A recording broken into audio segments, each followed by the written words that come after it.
Joe Rogan Podcast. Check it out. The Joe Rogan Experience. Train by day, Joe Rogan Podcast by night, all day.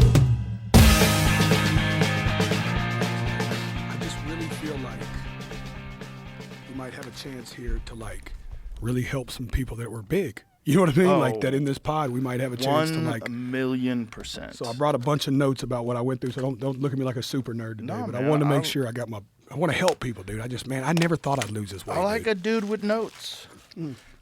Especially a dude who lost 300 fucking pounds. Let's go, baby. Let's go. Look at you, dude. Dude, I feel great, yo. You should feel great. I feel really, really good, dude. You're a totally new human being. It is, man. And you know what's crazy? I don't want to get super spiritual out the gate, but I will because I think God wants me to right now because you saying that.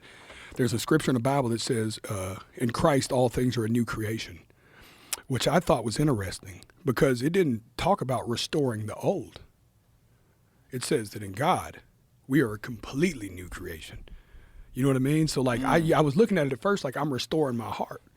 But then when you're saying that, I'm like, no, I didn't restore my heart. I got a whole new heart. This is a brand new heart, Joe.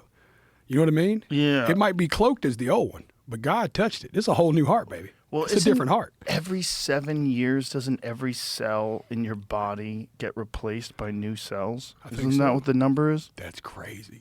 And it happens on the holy Throw that into number. our sponsor, Perplexity, and find out if that's nonsense. But I think that's true. I think that's what happens. So you do have a chance to be a new human being. And think that it would happen on a holy number like It's that. a myth. God damn it. No. Shit. Every 7 years is a myth. Different cell types have very different lifespans, and some last a lifetime. I think neurons last a lifetime. 7-year figure is a rough average estimate of cell age. Oh, okay, so it's not a total myth. Not a fixed cycle where everything is swapped out all at once. Some tissues renew very fast, while others renew slowly or hardly at all, which averages out to several years if you look at all the cells together. So intestinal lining cells renew every 2 to 5 days. Wow. Stomach lining turns over roughly every 2 to 9 days. Skin surface cells replace roughly every few weeks. Liver cells are typically renewed on time scales of many months to up to a few years. Bone cells take up to a decade to fully remodel the skeleton. Muscles and cells. Anyway, cells are changing all the time. God, it's all crazy. the time. It's constantly renewing, baby. Yeah. Feels good, man. A whole different human. We were talking about it when I first came to your club. I couldn't even walk all the way up the steps without stopping like every 7th step. And today was my me and Cam did my first 10K yesterday. We did a little bit over. We did 6.5. So today was recovery run day. I did 2.5 miles, just having a conversation with you while you're swinging kettlebells. I was like, look at who I am, Joe. I'm a whole new guy. Yeah, just chilling, doing 2.5 miles on a treadmill. Just It's chatting, wild. dude. Just watching the Peter Yan fight again. And you fucking, you had a nice pace. You look casual doing it. Feel good. Yeah, you could tell you've been working. You know, it's not like a new thing. Your body's acclimated to it. You could really tell. It's like, and I heard Tony Robbins once say that we grossly overestimate what we can do in a year and we underestimate what we can do in a decade. And for people that might be listening to this that are dealing with severe obesity, I want to give you this game. You will grossly overestimate what you can do in 90 days, but underestimate in what you can do in a year when it comes to your health. Like, it was right around my 30, I turned 41 3 days ago. And it was right around my 39th birthday that I started really considering taking the step to try to make a major change in my life. And I thought about it around my birthday because I knew my next one was 40. You know what I mean? And I was like, I don't think I've ever met a 500-pound 40-year-old. They don't You know come what I mean? around very often. Usually that's when they That's about drop it. off. No, Yeah. that's when it, and it felt like I'd already cheated the game. I'd had multiple heart issues, you know. And I was like, man, I should really start trying to figure this out. I felt like I could feel myself dying, Joe, you know, and it was crazy because I spent most of my life thinking that when I got to this point, or that if I never thought I'd get to this point. We'll start there as far as success. But Bro, even your hands look smaller. Dude, you have new hands. I've had to change my Oura ring size 5 times in this process. I've changed clothes for 2 years straight. I'm dude. looking at your hands. I'm like, he has different size hands Oh, now. dude, it's That's crazy. Everything, dude. I It's haven't seen you in how long? It's been at least a year and a half. It's been a year and a half. We did the pod. I was in this pod bragging about being 420 pounds because I'd lost 120 pounds, and I was in here excited about those 120. And I would have never guessed it. I've lost Ilya Taporia since then. You know what I'm saying? I've lost a whole nother.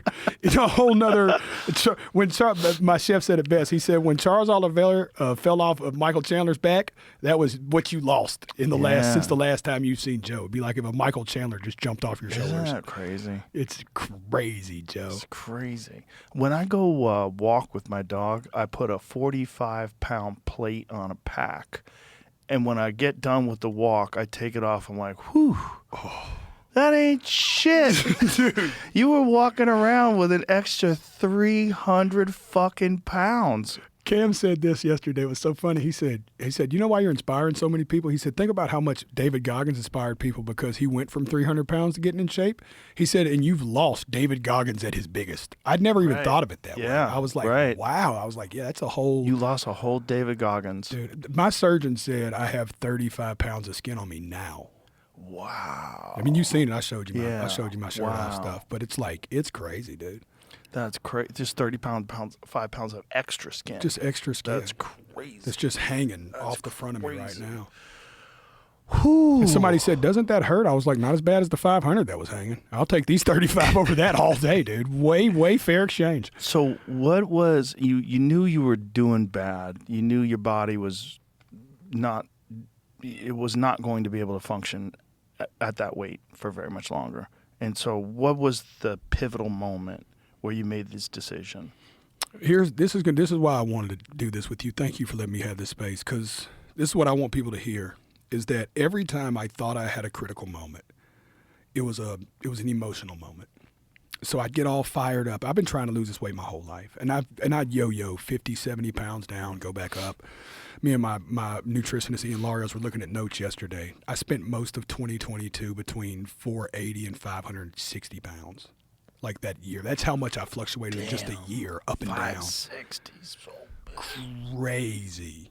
So it's like I was just so when I sat down to try to lose it this time, I said, I'm going to take a different approach. I'm going to really take my time with it. And I'm going to think about what I'm doing and be intentional. I'm not going to let it be an emotional thing where you just jump up and go, I'm going to go run in the day and do. And I was like, let me figure this out. And clearly, I've dealt with drug addiction. So I was like, maybe there's something here. Like, how come, I actually have this in my notes. Overeating wasn't a failure of willpower for me. It was a biological loop that I didn't know how to interrupt. That's a good way to put it. You know what I mean? That's good.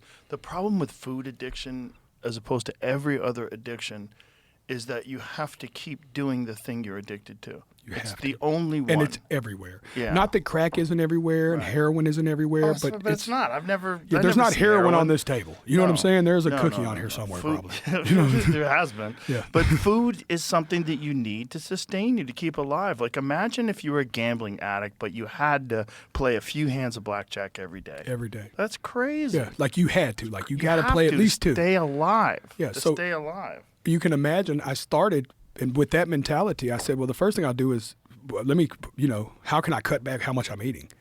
And less eating periods. But the first thing I did was started, every time I said I was going to lose the weight, Joe, I said I lied to myself.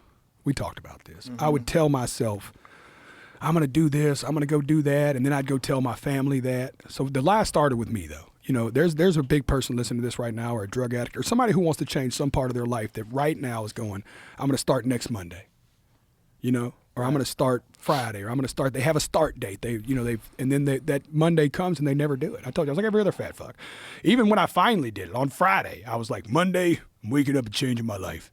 And I was like, but I had an idea. I was like, I'm not cutting out food. I'm not dealing with nothing crazy. I'm going to do two small things first. I'm going to cold plunge, because I've been watching Dana White do it, and it seems to be working for him. That's how just naive I was to the whole thing at first. I was like, Dana's cold plunging. He got in shape. I was like, and I reached out to Gary immediately. Like right around that 39th birthday, I reached out to Gary Brecka, and I just sent a message to Brecka Blind that said, do you work with fat people? Because I hadn't seen a real case study of fat people yet. And lucky for me, Alina their daughter, him and Sage's daughter, was a country music fan. So she comes in like, you ever heard of Jelly Roll? And they're like, no. She's like, you got to listen to this song, and then you got to help him. So Gary called, and Gary was like, and I said, Gary, I'm going to start. But he said, just start by trying to get 10,000 steps a day and get in a cold plunge. I'm like, dude, I'm 520-something pounds, Gary. 10,000 steps a day is crazy talk. But I got in the cold plunge for 6 minutes, and I would go for a half-mile walk. That first Monday comes, Joe, it is pissing rain. Pissing rain. I mean, cats and dogs, dude.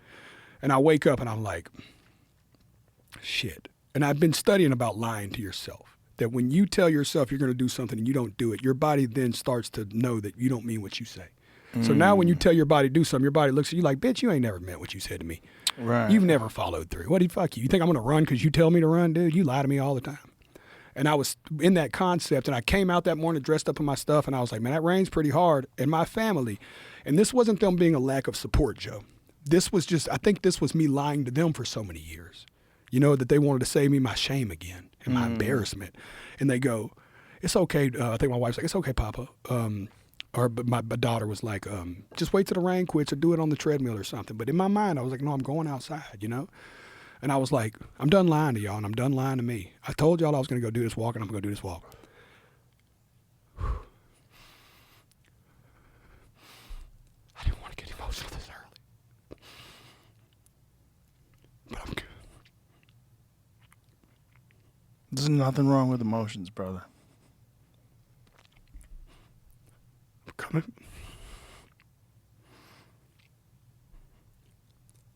coming back from that walk. And I'm coming up my driveway. It's up a big hill. I'm bringing in camel too. It's a huge hill. And I'm coming up the driveway to the hill. And all my family's out there cheering me on. Clapping. Hands up. I'd done nothing but lie to them for years about this weight. I'd done nothing. I'd never proved to them that I was going to change or that I'd be a man of my word in any regard. They had every reason not to go out there and cheer me on. And that was like a big moment. That was the moment, you know, where I was like, damn. And I realized that in addiction, the family will kind of cater to the addict. It's nature. You know, like if somebody in your family was a drug addict, you would help with their kids, or you would feel a need to help in their absence. It's what we do as a family. It's human nature. And I realized then how much my addiction had been hurting his family. You know, how much that my sex life with my wife was horrible. Dude, I married a fucking big titty, blonde, beautiful woman, dog. You know what I mean? Like, I married the kind of woman that makes you smile when you're crying, Joe. You know, and I couldn't even get aroused. I was so big. I mean, I was having to play Twister to have sex. Left foot here, right foot in the X. You know, are we in there yet? Tell me if you feel something. I mean, it was bad. You know, my daughter, I think about my son. You know, my brother would have to go throw football with him. I was too big to throw the football. And I was like, that's what my addiction has done to these people. And here they are cheering for me. Oh, dude, we're turning up. We're going to figure this out. So then I knew it was a mental thing. And I read a book called The Fox, the Horse, the Mole, and the Boy. You ever heard of this book? No. It's a children's book. Jamie, if you don't mind pulling it up, because it's somebody kind of recreated Winnie the Pooh, but for our kids, you know? And it was a children's book, and I open it up, and it has a moment where it goes, the boy, the fox, and the mole. I have seen this. Joe, yeah. You want to talk about a 7-minute read that will change your life. But there's a quote in there that goes, I forgot if it was the mole, but the fox or something looks at the horse and goes, what's the hardest thing you've ever done in your life? And the horse goes, ask for help. Yeah. It's just all these like really cool little things. But when it said ask for help, I was like, wow, I need to ask for help. It's like whenever I was addicted to drugs and I had to walk in that room for the first time and go, I don't have control. So I called a company called Onsite that does therapy. And I went and spent 2 weeks with a lady named Mary B., who wrote the curriculum for food addiction in the world. Like, she is a 80-something-year-old woman with glasses, sweet soul of a woman. And we locked in a cabin. And she said, we're going to figure out what this is.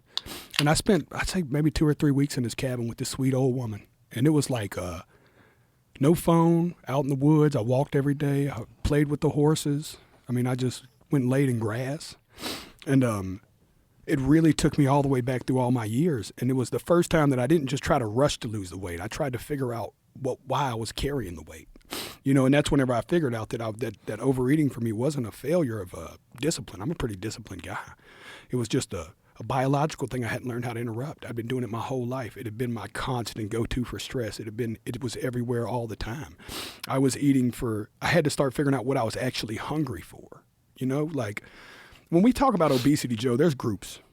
Like if you're 340 pounds here, 330 pounds here, it's depending on your height, of course. You might be dealing with a discipline issue. Maybe you just like extra food. We can make small changes and get that off. You start getting over 300, 320. That starts being morbid obesity. Like there starts to be a real thing there, And I'm seeing it more now because I talk to 10s, 20s of guys that are over 500 pounds that have reached out to me like, please, what is this magic, Yoda? You know what I mean? And I'm like, consistency's the magic. But once I realized why I was eating, 80, here's the note I took from therapy. I had my wife translate all my notes from when I was out there. And it goes, first of all, you change the way you think and talk. But because 80 to 90% of compulsive eating happens between the ears, not the teeth. So the average obese person that's that big, and I learned this from her, is that they're only eating 20% of what they're thinking about eating. This is an all-day loop that's in your head. It's like a drug addiction. I used to walk in, me and Schultz laughed about this. I used to walk in rooms and scan. Like I would walk in a room like the Predator. Like I would do one thing like the Terminator and be able to look you in the eye and be like, there's a bowl of Snickers on that counter. There's 2 M&Ms over here. They have some Lay's potato chips over there. Like I knew my way. It was mostly sugar? All sugar. Me and you were talking about, sugar. Well, processed food. I didn't, how they said, so Gary was like, get on a keto diet or a whole food diet at first. And I was like, I don't think I eat whole foods now at all anyways. I think I just eat processed foods with maybe protein in it. I haven't ate a piece of bread except for Thanksgiving in 2 years. Joe, I was colorblind. We talked about this. Yeah, this is a crazy story. This is a true story, Joe. My wife will tell you, she laughs about it now, but I couldn't see. I seen shades of colors, like general concepts, but like hunter green, emerald green, like what green's green to me. I never realized there was nuances and prettiness and that some were brighter and toned different. I just seen them like shades.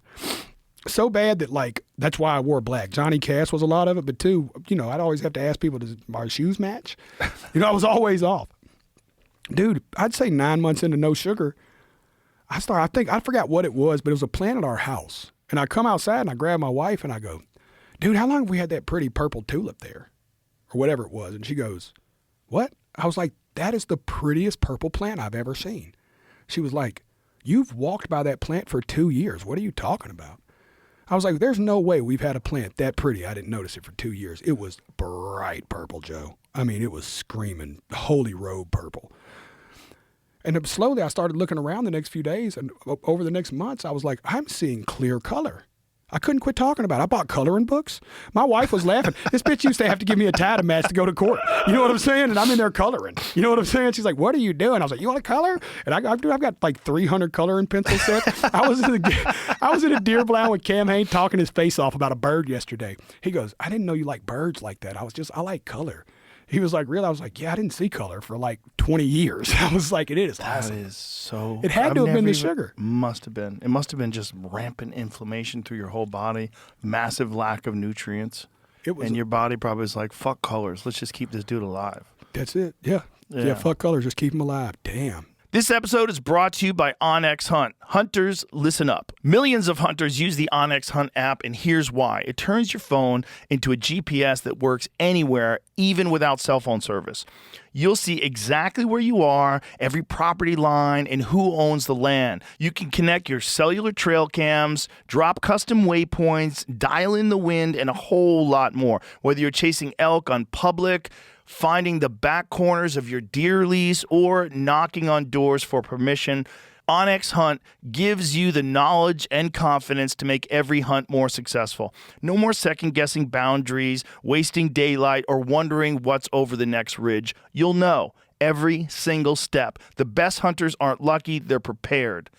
This is how you get there. So before your next hunt, get OnX Hunt, download it today, and use the code JRE for 20% off your membership at onxhunt.com. Yeah. And it was, I'd never planned on living, Joe. Like ever. Like it was never in my plan, like of life. Even as I was getting successful, I was like coming out here and like life was getting good for me. And in my mind, I was like, okay, good. When I die, at least my kids might be okay and they won't be ashamed of me. Wow. That's how I was thinking, Joe. I was literally thinking that way. In my mind, I was just pushing like if I could just get this machine down a little bit, my kids won't be ashamed of me. They won't have to be the dad. At least their daddy died of obesity because he had mental health issues, but he was a cool fucking dude, man, that did some cool stuff, you know? And it was like, I never would have thought I could have this kind of life. I never thought I could, even when I sat here and talked to you before, in my mind, I was thinking, man, I'll probably never see Joe again. I was thinking, you know, it'll probably go any day for me. You know what I mean? Like my heart could quit at any day. I could relapse and overdose. I'm not thinking right most of the time, you know?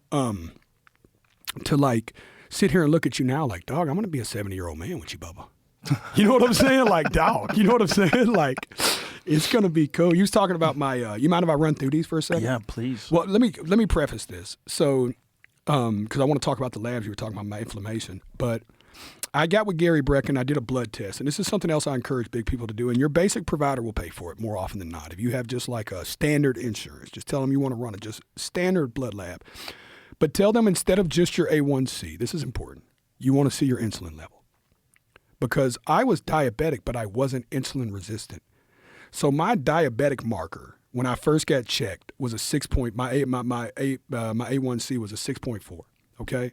Which is the threshold of what being a diabetic is, a pre-diabetic. The last point of being a pre-diabetic is 6.4. And I thought that when your blood work says you're a pre-diabetic for 15 years, whatever. You know what I mean? Like, it's not going to kill me or nothing. That's what it said last time. I'm fine. And then finally, they checked for my insulin. It was over 40, Joe. It was like insane. And I don't want to get this wrong. What's it supposed to be? It's like under 5. Oh, Jesus. Yeah. So what happens is when your body goes to burn when you fast, it has to burn through all your insulin before it'll start burning through your reserved fat. So when you're at that high of an insulin level in your blood, you're having to fast, so you're hardly ever getting to the restored fat burnage because it's just constant insulin. Right. So, and this is where GL1Ps come in. It'd be a great time to talk about this. So Gary goes, hey man, your insulin's high. We'll just give you a shot, and this will change all this. And I was like, cool, send it, whatever, I'll try it. And then my wife's manager, Mimi, started the shot. Did wonders for her, but she had the worst stomach issues. I have a bad stomach. I started calling people and going, hey, man, how's this shot working? I was like, dude, we're losing weight. Food noise is gone. You got to try it. I was like, what's the side effect? There's like one bad side effect. It tears your gut up. And I had bad reflux. And, you know, that's the worst thing a singer can have. Nothing is worse for us than reflux. So I got scared of it. So I called Gary and I was like, Gary, I can't do it. I'm afraid of it. So then I started doing research and I was like, well, if I'm not going to do this, I'm going to have to fast to get my insulin levels down a lot. So I was fasting and I was losing like next to no weight. And I was doing the right thing. And as a big dude, that's the most encouraging thing, Joe, discouraging thing, is when you're actually not lying to people. Because, you know, as a fat person, I'm programmed to lie like a drug addict. Like, what'd you eat today? Oh, grilled chicken and salads. And I just ate 7 Snickers, you know? So it was like, or I'd brush it off like a big thing. My nutritionist would come in and be like, did you eat something last night after I left? I'd be like, yeah, I just ate a little bit. Not bad, just a little bit bad. But I wouldn't quantify what little bit bad was. It was, right. It's like, so I was just I wanted to start being way, way more honest about everything in the process. And was probably the biggest thing. So I would not lose the weight. And I'm like, I promise you, Ian, I didn't eat nothing but what you handed me, Bubba.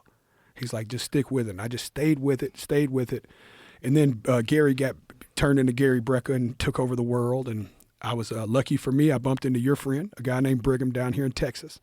And he introduced me. You've met Denise, right? Denise? Sure. I love her. This lady's the lady who really, Gary started this journey for me, and I'll never be able to thank him enough for it. But she brought it home. And Gary probably would have, but she had a brick and mortar and was just easier to get to. Gary travels the world. And I go to her and she runs my blood again. And my insulin got down to like 37 by fasting. And she goes, "You're against the GO1Ps, aren't you?" I was like, "Well, I made it this far and I don't want to do it with an asterisk now. Now it's just stubbornness." At first it started out of a fear. Now I'm just fucking stubborn, you know? And this is where I don't want to hide anything that I did do because I think it'll help people. She said there's an alternative. She said, if you took a fourth of a dose of metformin, which is 2,000 milligrams is what they would prescribe a diabetic one. Let's say we give you 500 milligrams, which is a real low dose, once a day, until we just see this marker go down. She said it might take a year because we're not trying to rush it and throw a bunch of GL1s at it. We're going to do this really slow. And that's what we did. And the first month I listened to her and I was losing, I think I looked at Ian's notes today. We were losing 4 to 6 pounds a month. Then it got up to that 12 and 13, that number we were looking for. You know what I mean? Of what we expect from a guy my size. But it was just that easy. Now my insulin, so I said all that to give you this. Oh, I'm so excited about this, Joe. My insulin was over 40. My insulin 2 weeks ago at Ways to Well with Dr. Denise was 4.6. My A1C was crazy, right? And that was we've only been on the metformin for a year in November. So I think we're going to come off of it now. A1C was 6.4. It's now 5.4, which that marker is a 3-month average of your blood sugar. Like, that's a real number to move that much. I know it doesn't seem like a big number in a year, but that's like crazy.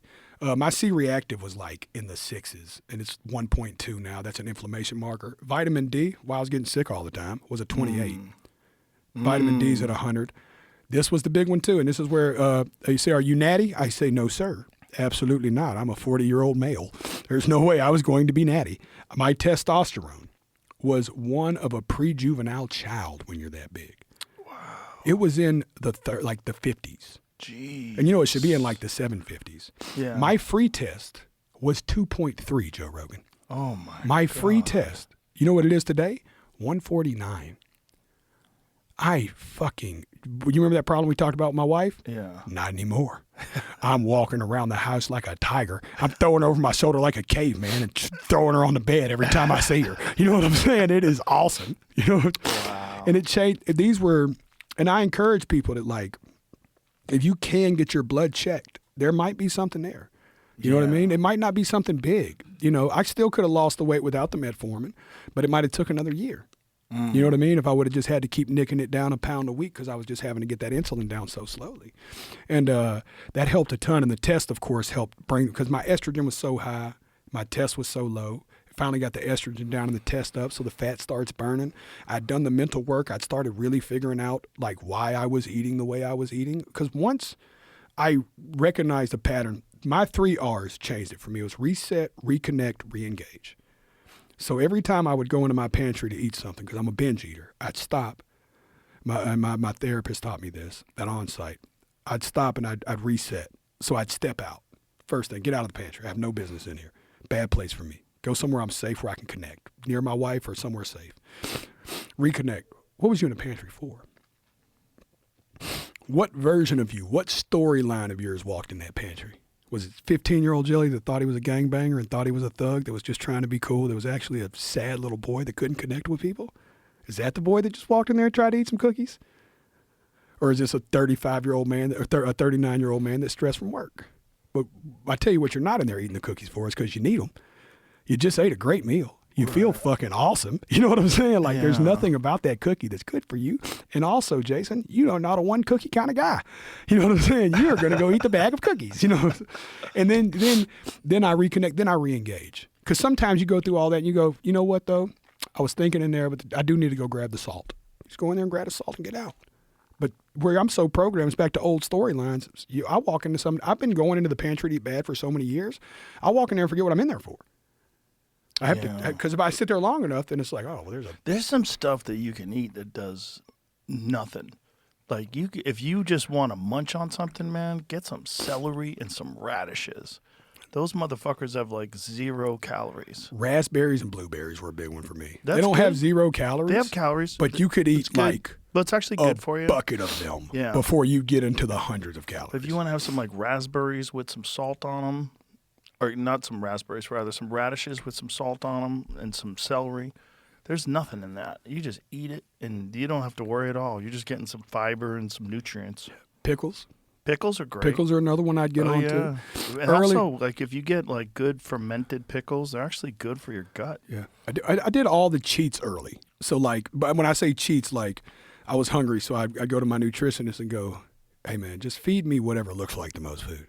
You know, fluff it up. You know what I mean? Like, just I want a big serving of food because it's mine thing. And the cool thing is now I'm in a place where I'm looking for density. Like, my relationships changed that much with food. Now I'm looking like, yo, what is, like, do I have to eat this? Is there enough protein in this, or can I only eat half of it? And not because I have the weird relationship with food other ways. Now I'm just really feeding myself for what I need. Right. You know what I mean? Like, I'm actually have a healthy relationship with food now, Joe. Like, I look at, and it's not unhealthy in a way that was like, if you cooked a big steak right now, like, you want one? I'd be like, yeah, absolutely. I don't want to miss a elk steak with Joe. I'm down. I'm not weird. If we went to dinner, I'd eat. You know what I mean? I just wouldn't eat bread. Right. There's just certain things I have an it's like a drug addict thing for me. It's like there's just certain things I just can't do no matter what. Yeah, the bread is the one. The bread and pasta are the one. Why does it have to be the ones that are so goddamn delicious? All the good stuff, dude. Oh, all the good. so delicious. But I learned how to make all the good stuff better, by the way. Like, not better, but Larios is really, so a lot of my weight losses come from, like, I used to always hear you say that you got into podcasting and talking to people about stuff you were just interested in, like conversations you just thought were cool. And then I thought about, that's like the approach to life. You know what I mean? It's like, dig it, do it. You know, and draw inspiration from there. Right. So I was That's watching. a great dig it, do it. If you dig it, do it. Yeah. You know, that's dig it, do it. And I was watching UFC one night, which I'm a fan too. And this was 6 years ago. And I was like, I wonder who's helping these guys get on the scale. You know what I mean? I was like, most of these fighters are poor, not in a bad way. You know, they're coming up. They're I was struggling. like, I bet I could pay equal pay. This was 6 years ago. I was like, I wonder who it is. And I got introduced to George Lockhart. Okay. You know what I mean? Yeah. Which famously, him and Mike Dochi, I think, are kind of both famously known for the guys who created the weight cutting protocol of today. You know? And I called him. He's in Georgia for the holidays. He drives up to Tennessee to see me. We end up hanging out. George and me are buddies to this day. And, you know, George is like, look, let me find you a guy. And that's how he found me Ian Larios, who just came in to do nutritionist. He did a bunch of Bully Bees camps, but he's been with me.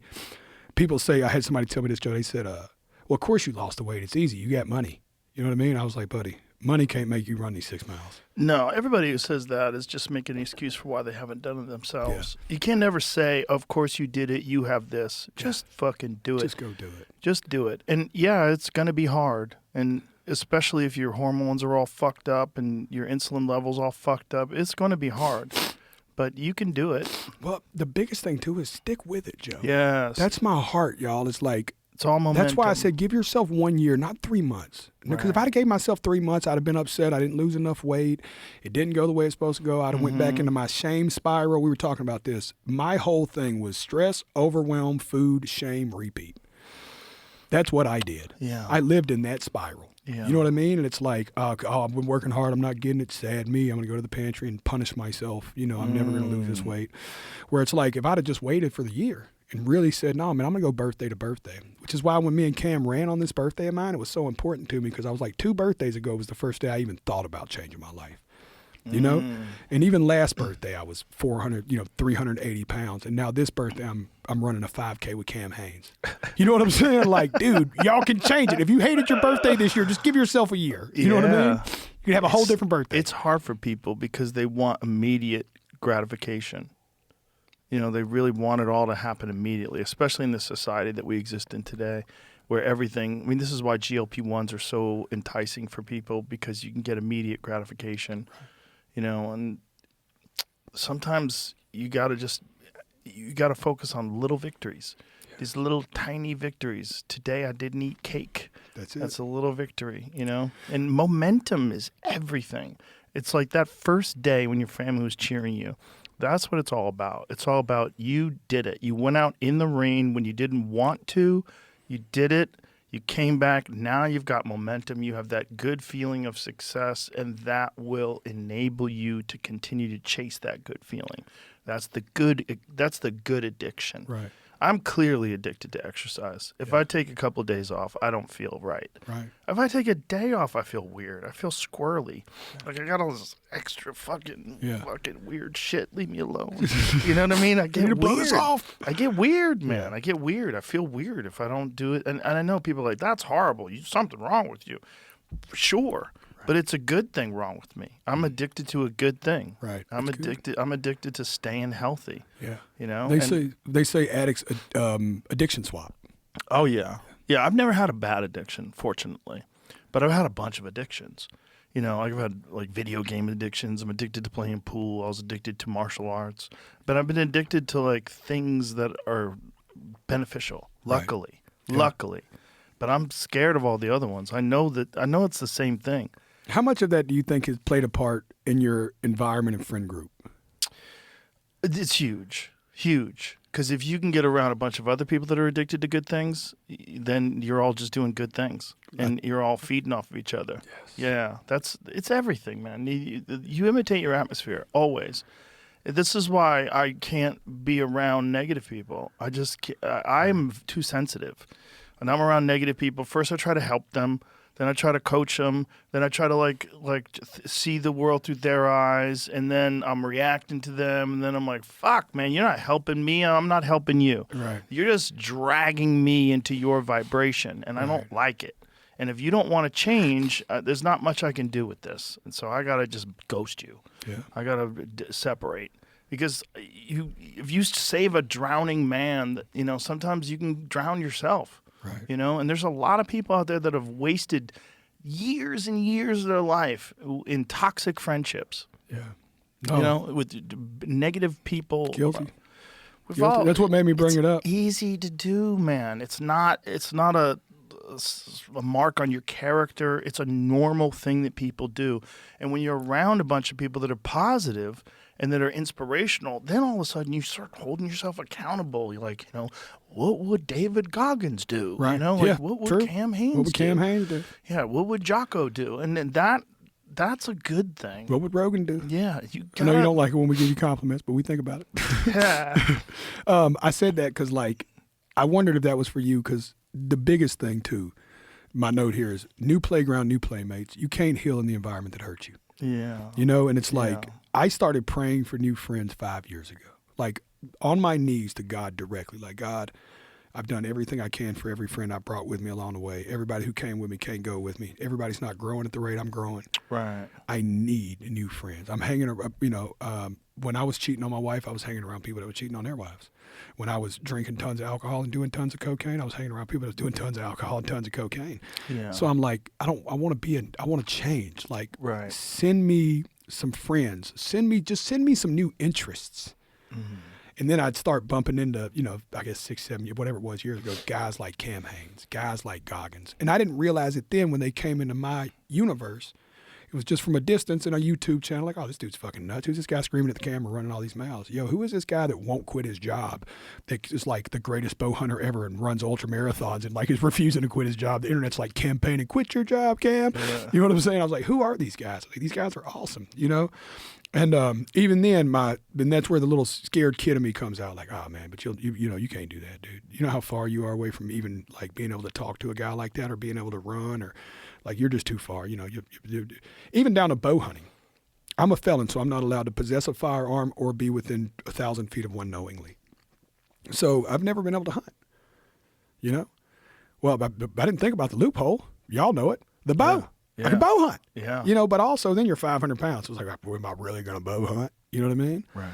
But it was new playgrounds, new playmates. You know what I mean? And I started really believing that, and just finding that my uncle always said, if you hang around 9, you'll be the 10th. So just look at the 9 closest to you.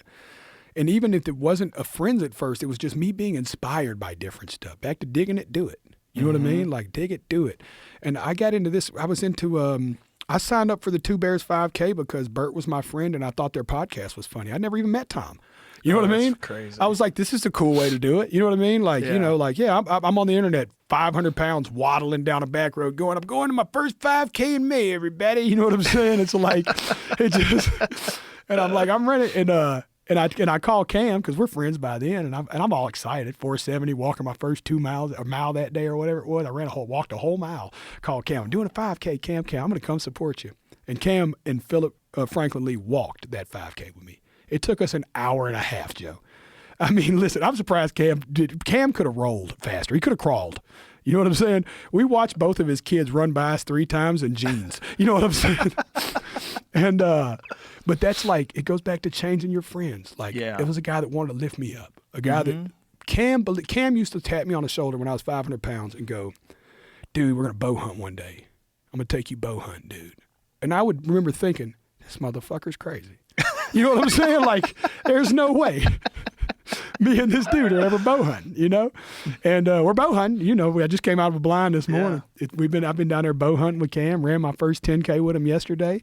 But it was completely the new playground, new playmates thing for me. Yeah. You know? Yeah, it's fuel. If you can get around people that are real positive and that are doing good things and they're excited about life, it's very contagious. Yeah, it is. I think that's one of the really positive things about the internet, that you can be introduced to the way these people live their lives, and you can see videos on them, you can hear them talk on podcasts, and you can realize that people like this exist, and then try to find them, you know, and try to find people like that and try to become like them.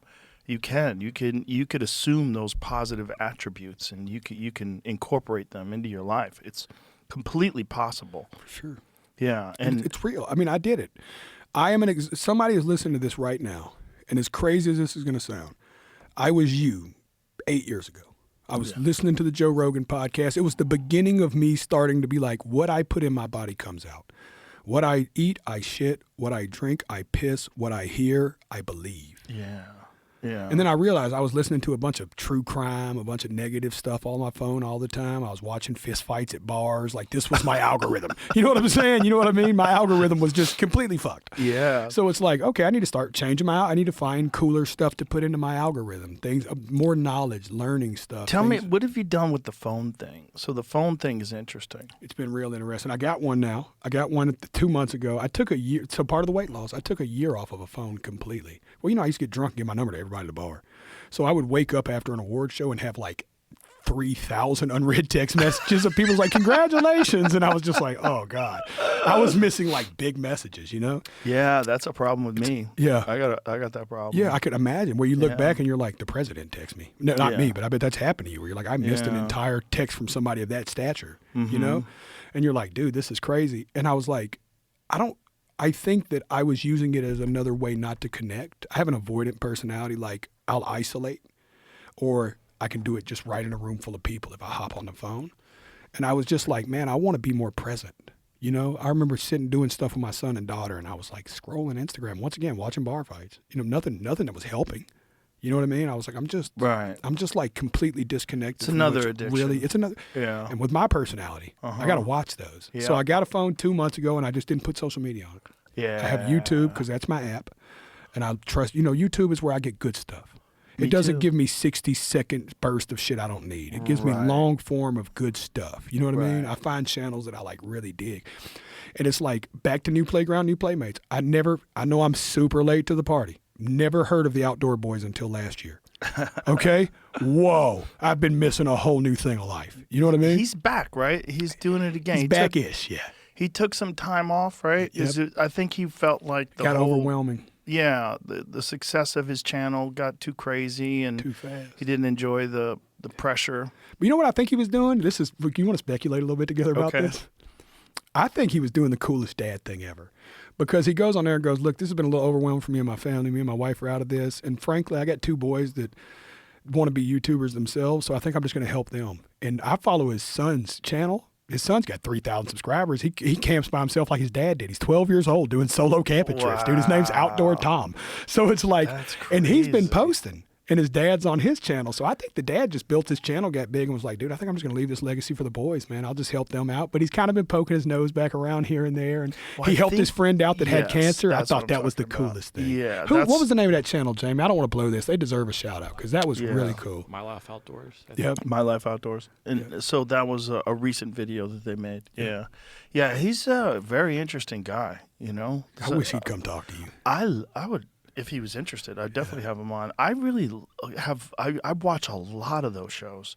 That's a part of my YouTube algorithm is dudes who go out into the woods by themselves. This is my new algorithm. See, this is me trying to change my playground because this is all about getting into shape, Joe.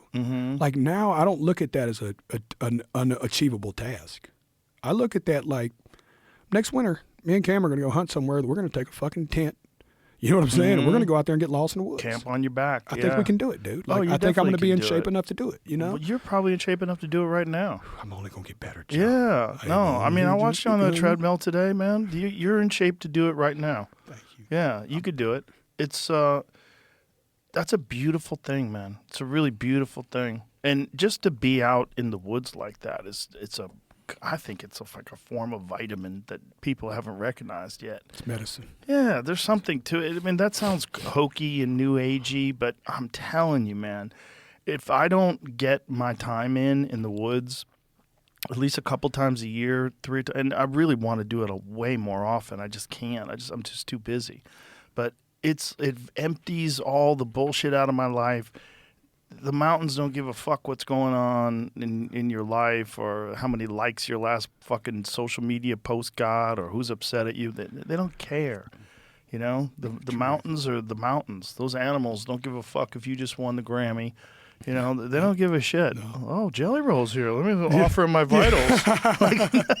No, sir. Not the case at all. There's no charisma out there. There's no cult of personality. It's just wild. And it's beautiful. You always been outdoorsman?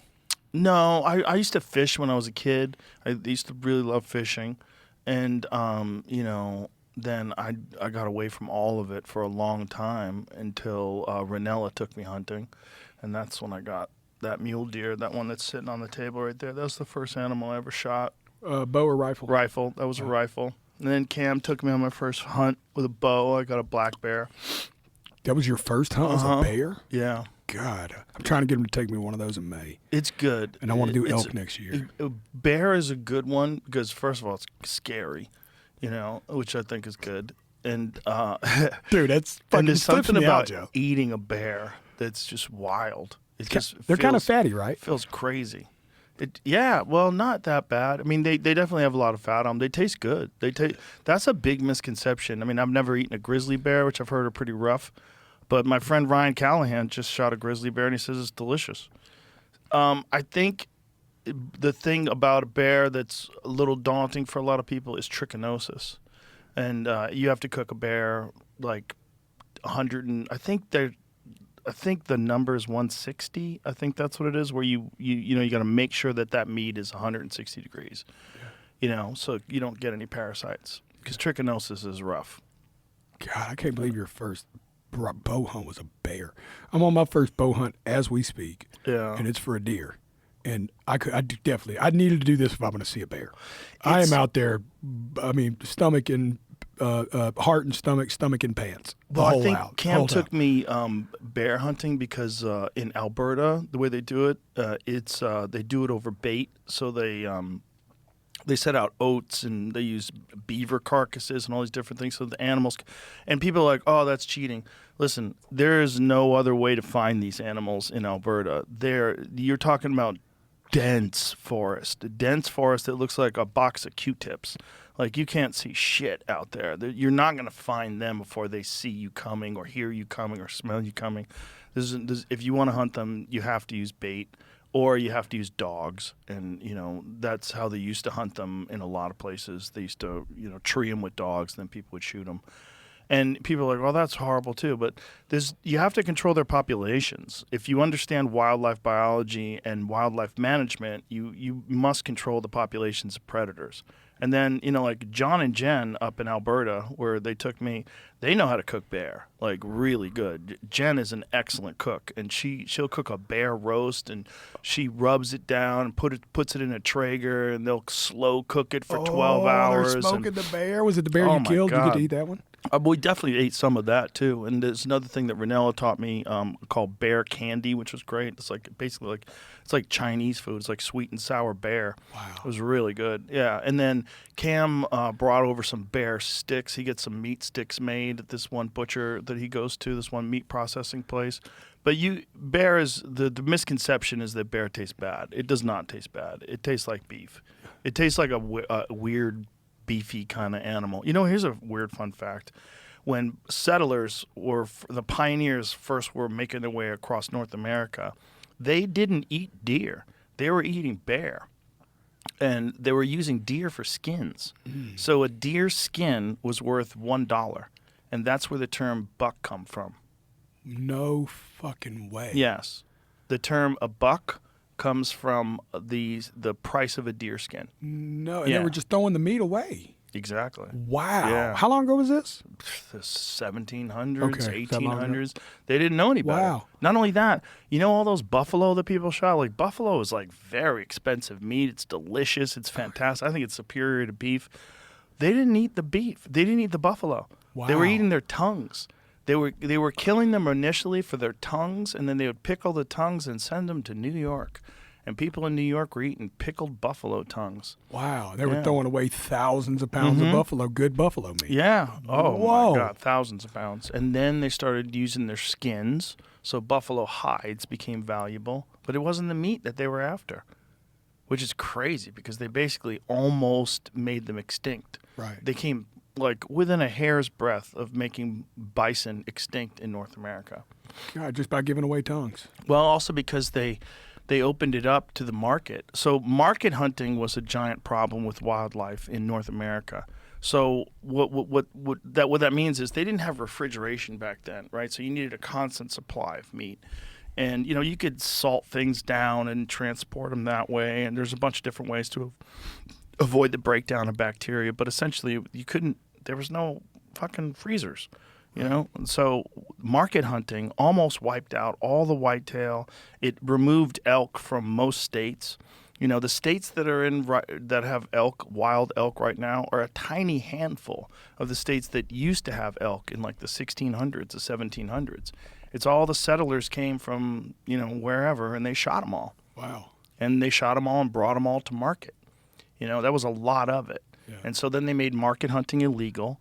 And then, they designated areas, public land, and, this is the Teddy Roosevelt thing. And what they did was really an amazing, what they did is an amazing example of conservation in North America that really doesn't exist anywhere else, is our wildlife management and also our natural resources, public land management. So we have public land in North America where you could apply for a tag. You could get it like we did with that mule deer. We shot that mule deer in Montana. We got a tag, and we went out into the Missouri breaks, and then we found that animal and shot it and ate it. And anybody could do that.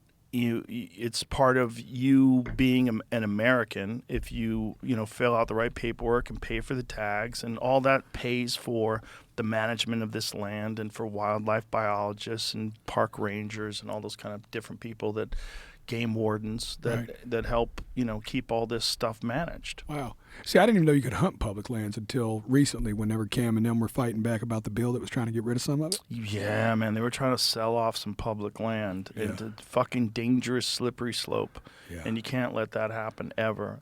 It's kind of like freedom of speech, man. If any infraction of freedom of speech Yeah. is a complete infraction of freedom of speech. Yeah. So I mean, it's deteriorating really badly right now in the UK. I'm loving the outdoors, though. I'm loving learning about it. Like, even hearing you talk, I'm just over here like, yes. Oh, it's an amazing Because this is new to thing. me, I just got my first hunting license yesterday.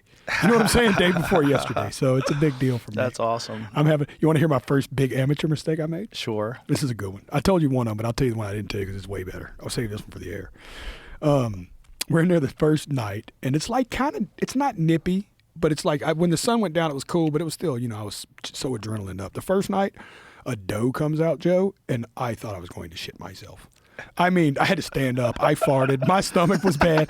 It was just it was every emotion I didn't think I was going to feel. And I'm doing it with like the greatest bow hunter ever sitting behind me. And lucky for us, Cam's a sweet dude, so he's just entertained by it. He really loves helping people get into bow hunting, Dude, too. that speaks again to who he is. Yeah. Like, to be who you are, and that'd be like me loving going and meeting first-time songwriters. Like, I've never wrote a song, and me being like, that's my favorite. Let me sit down and show you how to start. You know what I mean? Which I don't necessarily feel that way, to be honest. So it's like, for him to care, but I'm sitting there, and the next morning we go, and it's fucking cold.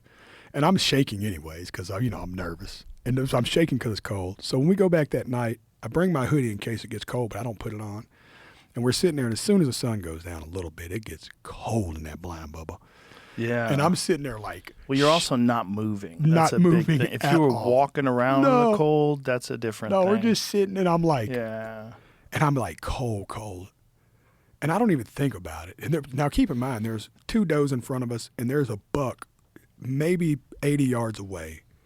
Cam said this, and it's the most gangster thing. Bow hunting starts where rifle hunting ends. Bow hunting begins where rifle hunting ends. Yeah. The moment you see a buck when you're rifle hunting, for those listeners that don't know, you just shoot it. It's that easy. You see the buck, you better shoot it right then. As soon as you get a clean shot. The moment you see the buck when you're bow hunting, that's Operation Chill. Get them as close as you can get them and find the right shot. It's the total opposite of rifle hunting, which I haven't rifle hunted since I was 10 anyways. But so I'm sitting there, and it's cold, and I see the buck in the back, and I'm like, you know what? Can I ask you something? Yes, sir. You're not allowed to own a firearm. Are you allowed to operate one? No, sir. No, so I'm you not can't allowed to rifle hunt at all. No, sir. I'm on my first hunt pretty much. This is an ad for BetterHelp. The holidays come with a lot of traditions, gathering with family, cooking those once-a-year recipes, and leaning into the little rituals that bring everyone together. That's something I always look forward to. But there's another tradition I think we should all start doing during the holidays, and that's taking some time for ourselves. This season, you do so many things for the other people in your life. You plan get-togethers around everyone's schedule. You spend hours picking out the right gifts and cooking the right food, but you also deserve just as much attention. Otherwise, you'll burn yourself out. So do yourself a favor and take some me time. Go on a hunting trip. Have a quiet night with a book. Maybe even schedule a session with a therapist. Therapy is an extremely effective way to make sure you're focusing on what you need. And BetterHelp can easily set you up.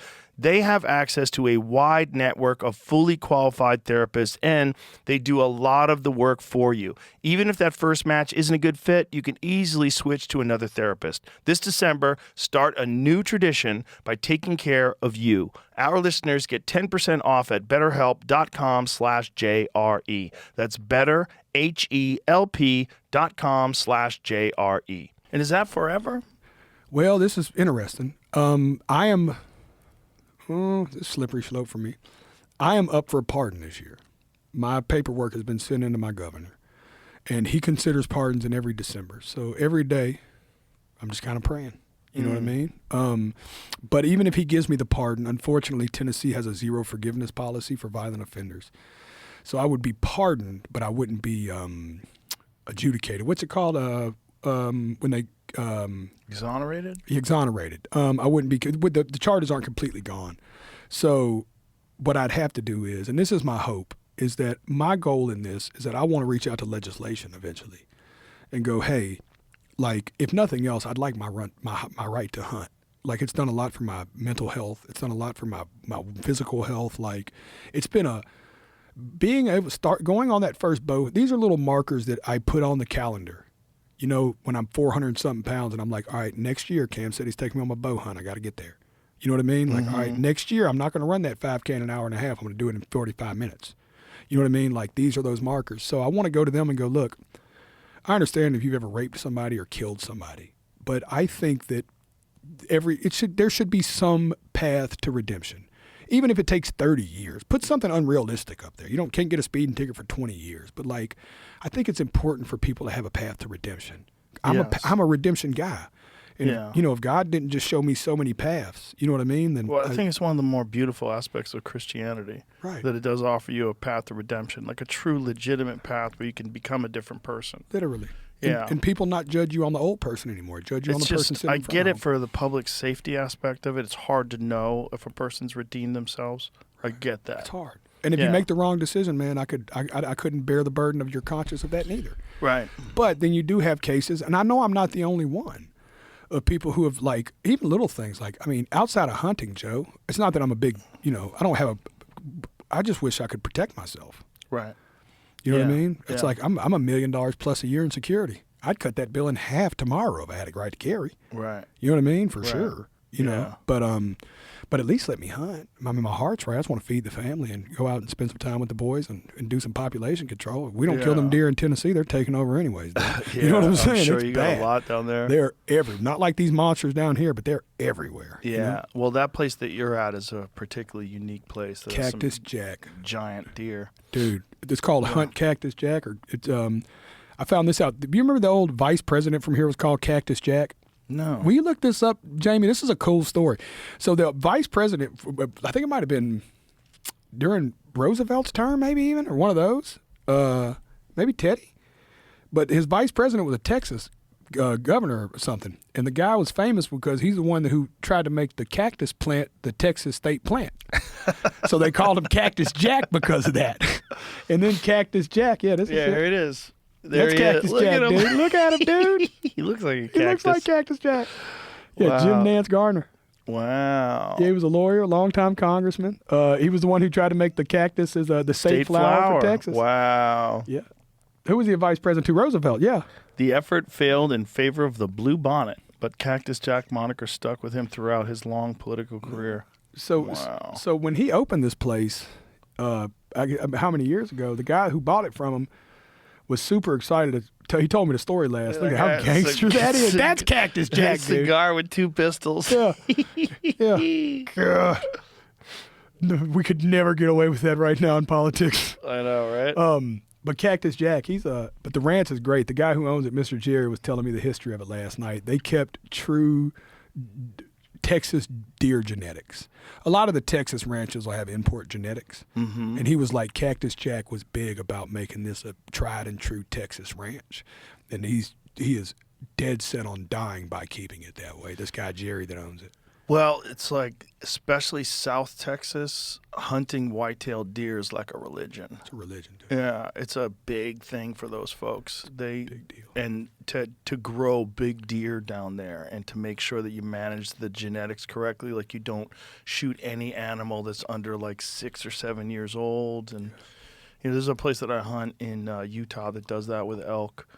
It's like a really well managed place does that. They make sure. So like there's some places where when they have hunting season, everybody just goes out into the woods. Kids get a day off school and they shoot everything they can, which is great. You get meat, it's great.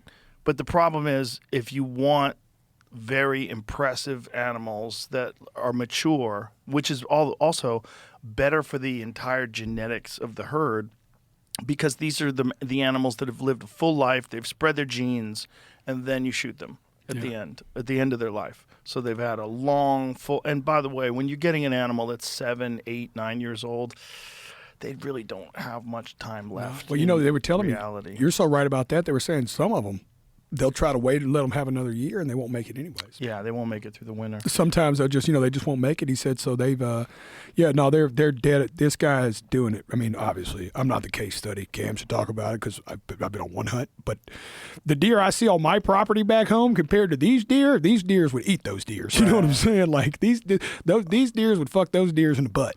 You know what I'm saying? It's like, it's a totally different thing. You know? It is a different thing. But that's a very exceptional place. So I go to put my hoodie on. That's where I fuck up, Joe. I'm cold in this fucking blind, and I say, Cam, hold my bow. And I should have said, Cam, can I put my hoodie on? Because Cam would have been like, no. You know what I'm saying? Right. But I was like, all right. And in my mind, Joe, I was going to slide one arm through, and I was going to wait 30 seconds to slide the other arm through because I didn't want to be shaking if I got my shot. And I seen my buck across the field. Right. Bubba, I put first arm through, and I looked up. It was like a movie, Joe. All 3 deer in the field went right into my soul and ran away. And I looked at Cam. I was like, that was me, huh? He was like, oh, yeah. They don't like that stuff. I was like, fuck. You can't. Never can't came move. back. No, never came back. The sound is like they hear everything like 10 times louder than you do.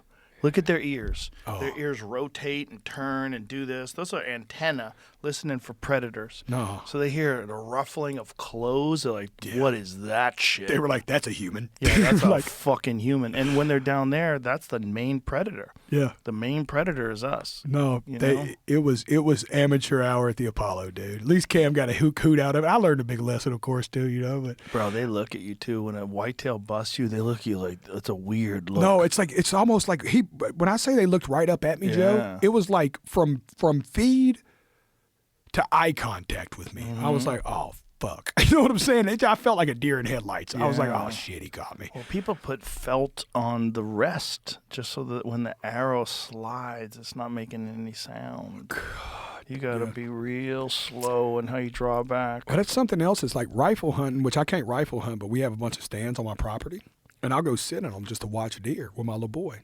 And you know, that thing will be, they're 2 football fields away from where the deer are. You'll be sitting up there with the heater on, listening to a podcast, smoking a joint, watching a deer like, if I had a gun, I'd kill it. You know what I'm saying? Right, So I right. showed up first day with Cam, and I got my little weed pen in my pocket, and as soon as we sat down and I seen a buck from here to a little bit past Jamie from me, I was like, oh yeah, we can't smoke in here. This is a or talk. different I was thing. like, this is real, dude. It's a totally different thing. It's a different fear, too. Like, you get excited when you see one out of a blind from 100 yards, 200 yards, 50 yards, 70 yards. But when you see one 20 yards, 30 yards away from you, and you're sitting there with just a stick with a piece of metal on it, kind of, you know what I'm saying, and a string, ultimately, you got a glorified, what came right after the slingshot. right. You know what I mean? And you're like, this is me and this animal right now. Yeah. It is the fucking craziest feeling I've ever felt in my life. Dude, I wrestled at SummerSlam. It felt like that. It felt like when Logan Paul was going to jump through the table. It was that feeling the whole time. Yeah, this is it. Oh wow, that's a big fucking. Look, that was me buck. really shaking, dude. That's a big buck. Too. Oh, dude. We had so much. I'm having the time of my that's life a down tiny there. Joe. little hole you're You see what I'm shooting going too. through here? Look at him. But You have a light on your pins? Do you have a sight light? No, sir. Okay. Are you using a spot hog? What kind of I think sight? so. Look at that beautiful bird. Cam set it up for me. Cam, It must and, be a is it spot Wayne? Is Wayne his name at the bow rack? Yeah, Cam, Wayne Wayne, I Endicott. love you, Wayne. Shout out to Wayne. Yeah, you got a spot hog. Oh, by the That's way- a booner. Your bow shop boonie? just dropped me off kickstand for it though. What do y'all call Oh, them? beautiful archery country. Yep. Thank you Yeah. for that, by the way. Oh, please, we Because love you. in the stand, I'm having to hold it on my lap. You know what I mean? Yeah. So Brigham hit him for me and was like, "Yo, while we're doing Rogan, can you just drop off a kickstand for Jelly?" Yeah, So he dropped one those off for me. Hoyt has it set up so that they're retractable too. The way it's set up, it's perfect. You can just set it down. It's perfect. I bought 200 arrows, and I put them 100 on my back porch in a bucket, and I have like 30 targets in my backyard now. And I set the 100 of them on my farm's back porch with like 30 targets, and now I literally wake up, let my dog out, and just let 100 rip first thing in the Nice. morning. Just rip a whole 100. It takes me like Nice. 45 minutes. Good exercise. Oh, yeah. And I only have to pull them once. It's also the concentration clears your mind because it's so hard to do to hit a target, especially at a distance. Your whole thing is just everything's got to be like coordinated in sync and on that release when that arrow flies and goes right into there. Oh, I love it. I love you talking it. about concentration. It's one of the only things I've ever done that when I'm standing there, even over a target, especially over a deer, but even over a target, and I pull that bow back, it's like you said about the mountains. Like nothing in the world matters right now. The I world can't- goes away. I don't even hear my inner monologue. Yeah. All I see is that little green pin on that target. Fred Bear had a great quote about a troubled mind, like nothing clears a troubled mind like shooting a bow. And it's so true. It's like there's something about how difficult it is that it really requires everything of you. It requires all of your concentration. You can't have like distracting thoughts like, oh, I forgot to pay that bill. Oh, I got to call that guy back. Oh, I got to do this. Oh, I got to do that. You can't have anything in there. And because of that, it's like a moving meditation. It forces you to be completely present in the moment. And that cleans the mind out. You're talking about moving meditation. I was thinking about when you were saying that, even down to the breathing. Like the importance of the It's also you're gonna learn how to manage your nerves, right? So this is a process and it's a journey, and so along the way you're gonna have some moments where a deer comes in or an elk comes in where you see your body shaking and freaking out. But then in the future, you're going to know, okay, I know when this is coming. Now I know how to stay calm. And now I see us coming like, nah, bitch, we ain't getting there. We're not going there. We're staying right here. Yes. I call it going dead. Like Right. you go dead. Like all this anticipation and what if I miss and what if I do this and what if he runs and what if he turns. Nothing.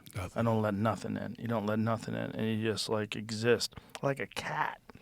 Like you're like a cat, like staring at the thing you're about to kill, just locked in. There's no negative at all. You don't ever let those emotions creep in. You know, I asked Cam, I'm like, do you ever check your heart rate when you shoot? And he's like, yeah, it doesn't even move. I'm like, yeah, because he knows how to stay in that moment. Yeah. He knows how to stay calm. Afterwards, it's like, yay, everybody's great and everybody's happy. And, oh, my God, look at this. This is incredible. It worked out. What a perfect shot. I can't and wait high to feel fives that. and hugs. Yeah. Oh, I Can't haven't think got to about feel that, it yet. though. Can't think about the result. Never think about the result. Always think about the process. Always think about the process. I'm having fun with the process here, though. Process is amazing. Cam was saying that. I felt so bad. I looked at Cam and I said, Cam, you're not mad that we sat 4 times and I haven't got one yet, especially since I fucked it up once and twice. I had to pee today. But but we've been in there 4 hours. I mean, I was like, Cam, that buck's not coming especially back if you're over. staying I gotta hydrated. pee. Yeah, I'm staying hydrated. I'm like, Cam, I got to pee. Yeah. But Well, that guy has amazing patience. no, he said he smiled. He was like, this is what I'm here for, Bub. He said, I'm glad you're getting the journey. Yeah. And I was like, I think if I'd have came here and just shot one, it wouldn't have been. I've sat 4 times. I'm working for this deer. Oh, yeah. I pulled on him 3 times this morning, Joe, and just could not. And Cam was proud of me, though, because I was like, I just don't have the shot, Cam. Because he whispers in my ear, he goes, do you got a shot?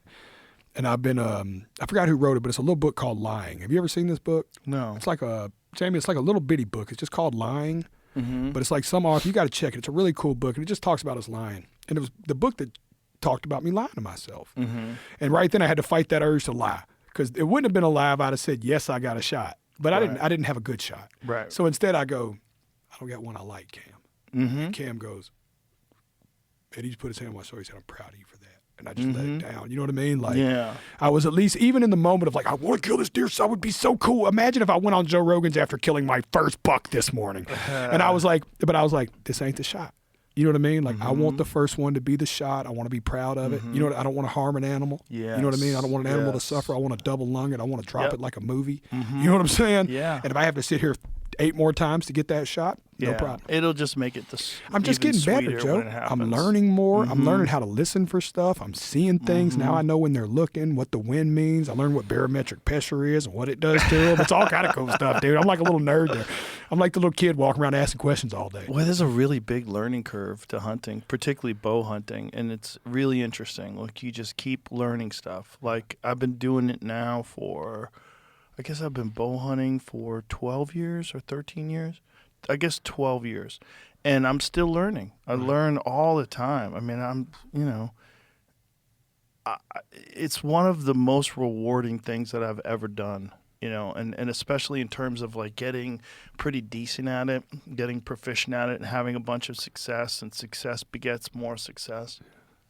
I love it. And then when you eat it, it's different than any other meal you'll ever eat. When I pull an elk steak out of my freezer and I thaw it out, and then I throw it on the Traeger and I throw some olive oil on it, and I like this blackened Saskatchewan rub that they have. It's my favorite for elk. And I get that sucker up to 120 degrees, and then I bring it inside and I sear it on a cast iron frying pan. Then I eat it. Oh man, it's magical. I remember the whack when that elbow hit him in the lungs. Ooh. That whack. That sound swack. How crazy is it hunting elk? Oh, They're it's the craziest. huge, right? They fucking scream. Oh, that would scare the shit out of me. It's magical. I hunted with Cam this September, and I got this elk that was he was coming over the mountains with his cows, and we saw him. We were like, whoa, that's a good one. And like, we got to try to get to him. So we had to go over the top of this ridge and go down into this valley and go through the woods. And as we got to where he was, another elk stole his fucking cows. And so by the time we got to the woods, we were following the screams because he was still screaming. They were screaming and the cows were, meh, meh. So we get through the woods and then we realize, oh shit, he got his cows stolen. So his cows, we saw the last of his cows run up this hill, run up the side of this mountain, and he was going after them. He was like slowly, and then my guy Colton that I was with, he called. He went, he busted this little elk, the cow elk call, yeah. And you see the elk go like this. It's like a record skips, like, and then he turns and he's like, slowly starts walking. I was at full draw for like a minute and a half behind this tree, just holding for a minute and a half while this dude was about 25 yards, but he did not like it. No. He's like, something's going on here. I don't see the cow. What the fuck is happening here? So he went around sideways to try to get our wind. And as soon as he went around sideways, as soon as he got clear, I saw him put that pin on him. So swack! He hit him. He was dead in 15 seconds. Oh. 15 seconds. He got hit. He was like, "What the fuck?" He turned, started going downhill, and then fell and rolled, and it was over like that. And then I think of that moment every time I eat it. Every time I'm cutting into that steak, I think of that crazy moment. God, that is a wild moment, dude. And it's also after miles and miles of trekking up these mountains. You're at 7,700 feet above sea level. And you have to hunt elk. You don't sit for them, right? No, you got to kind of go out and find them. There's no sitting. Yeah, you go find them. You're fucking exhausted every day. Let's go, baby. Yeah, it's crazy. That's cardio. what I'm training for, Joe Rogan. Oh, 100%. That's what I'm getting in shape. When June starts rolling around, that's when I start really ramping up the cardio. That's when I start ramping up the Airdyne bike and ramping up the steps. When I start doing step ups on boxes and I start doing like when is elk body season? weights. It's September. Wow. Okay. So right around June is when I really just kick into leg strengthening, leg conditioning, and cardio time. Right. Because you're going to have to go. They live in the mountains, man, which is interesting because they didn't used to be like, they were more like living in the plains until people start fucking with them. And then they like realize like the best way to get away from people is to get way up where it's difficult to get to. Yeah. So if you want to get them, you got to go where it's difficult to get to. So you got to get in shape. Yeah, that's the stuff. Like, I hope somebody's listening to this right now going, man, I'll never be able to elk hunt. Yeah, you can. Yeah, dude. you can. I promise you can. Can you walk? Then you can do it. You can do it. You can Just do start it. walking tomorrow, baby, and start going forward. And yeah. even then, it's your big goal. Put little goals in between there. That was another big one for me. Was like I had these big goals, but I didn't get. They were so far, I realized I'd lose sight of them sometimes. So you got to set them little baby goals in the middle. You know what I mean? Those little like, you know what? I'm going to walk a mile. 5 days this week, no matter what the weather is. I'm going to walk a whole mile. I'm going to walk to my mailbox and back, whatever your starting point is. And then I encourage you to start making the decision that's hard, because me and Cam talked about this when we ran our 5K. There's a hill. My driveway comes down a driveway, comes down a hill, and you bust a right, Joe. And then you can go left into a neighborhood, the same run I run every day, or you can go right up a hill. And it is a hill, you know? Mm-hmm. And the first day I came out and I looked up that hill and I looked to the left and I took 2 steps to the left and I stopped and I told myself, I was like, I'm learning about stories we tell ourselves. The story I've been telling myself my whole life was take the easy way out. My entire life, Joe. I have always looked for the path of the easiest, like A to B straight line. You know what I mean? Mm-hmm. And I was like, I break that today. I turn right. Fuck you. Woo. You feel it, don't you? That's big. Right then, big. It's a big move. Big moment when you're like, no, I'm hitting that fucking hill. Yeah. You know, because how big, fat people hate hills. Stairs, we hate all that shit. So I'm like, hit the hill. You know, and I'm walking and I'm stopping. And I'm walking and I'm stopping. And I'm walking and I stop. I just kept going. When I got to the top of it, there was a telephone pole up there and I went and slapped it. I just slapped the shit out of it. And I felt so achieved, and I came down the hill, and then I took a left, and I was going to go straight down to the stop sign and back, but if you take a left, you can go up another hill. So in my mind, I was like, I'm going to stop sign, I hit the hill. But as I was walking by that other hill, I was like, this is the new you. You hit the hill, dog. This is the new you. Today is the new you. You hit the hill. Left, hit the fucking hill. Come back down. On my way home that day, look up, see that hill. It's right by my house. I go, fuck it, I'm going to hit it one more time. You know what I mean? And then it started becoming a thing where it's like, I started adopting that philosophy in life now, Joe. I hit the hill first. Whatever the hardest thing is, whatever scares me the most, whatever I think is going to be the most daunting of the day, it's like, put that motherfucker on the table right now. Let me see that bitch first. And it makes the rest of your life easier, too. That's what's really important. When you elect to make these decisions, conscious decisions to do a difficult thing voluntarily, you elect to do that, then the rest of your life becomes way easier. Because the most difficult thing of your day is always the most difficult thing of your day, whether you decide to do it or whether life throws it at you. And you can decide to give yourself some shit that's way harder than anything life's going to throw at you. And then the rest of life becomes easy. It makes you ready to deal with life. It's also very important for famous people. Yes. It's very important for famous people because for famous, the pressures and the weirdness of fame, most people don't understand the psychological burden that that carries, that how that hits you, and it can really fuck with you. And one of the best ways that I've found to keep it from fucking with me is to make the hardest part of my day my choice. I do it. Yes. I put myself through. So other stuff that seems difficult for other people that don't work out or don't take on challenging tasks, it's not that difficult for me. It's easy. I'm already torturing myself every fucking day. Yeah. So And it's like, I feel weirdly more qualified to deal with shit when I do, though. yeah. Like when I have a really hard run, I walk into the house that day like, I don't care what comes at me today. Exactly. I am on fire. I'll give you another quick There's story. nothing harder than Nothing what you're harder. doing. You're barely alive, right? You're breathing so hard. Your heart is pounding. Nothing in life is giving you that. Nothing in life is giving you that kind of burden. No. So if you can do that to yourself, it'll make do the it to you. rest of your life way easier. And then it, believe it or not, it gets funner. Like, Yes. It goes back to my first year walking was miserable. I won't lie to people that are listening to this. I didn't enjoy one of those walks. You know what I mean? Not one. I didn't have one time.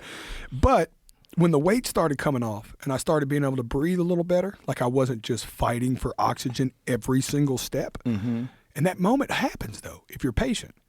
The next thing you know, you're running with your friends and y'all are talking about the football game and you're firing on all cylinders. Today, when you were on that treadmill, you were talking. We were watching the Volkanovski, excuse me, the Piotr Jan, Marab Dwavishvili fight.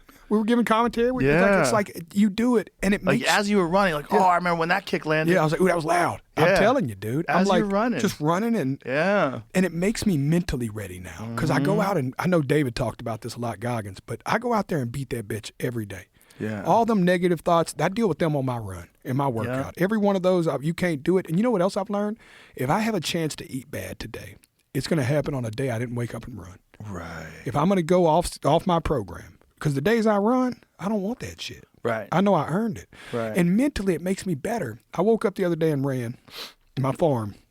And I come back and my son, I'm all excited. We're going to the Titan game, and I'm getting to connect with my son. And I go, hop on a four-wheeler right up to the top of the hill. I'll run up there and meet you. I'm going to get a little more exercise in.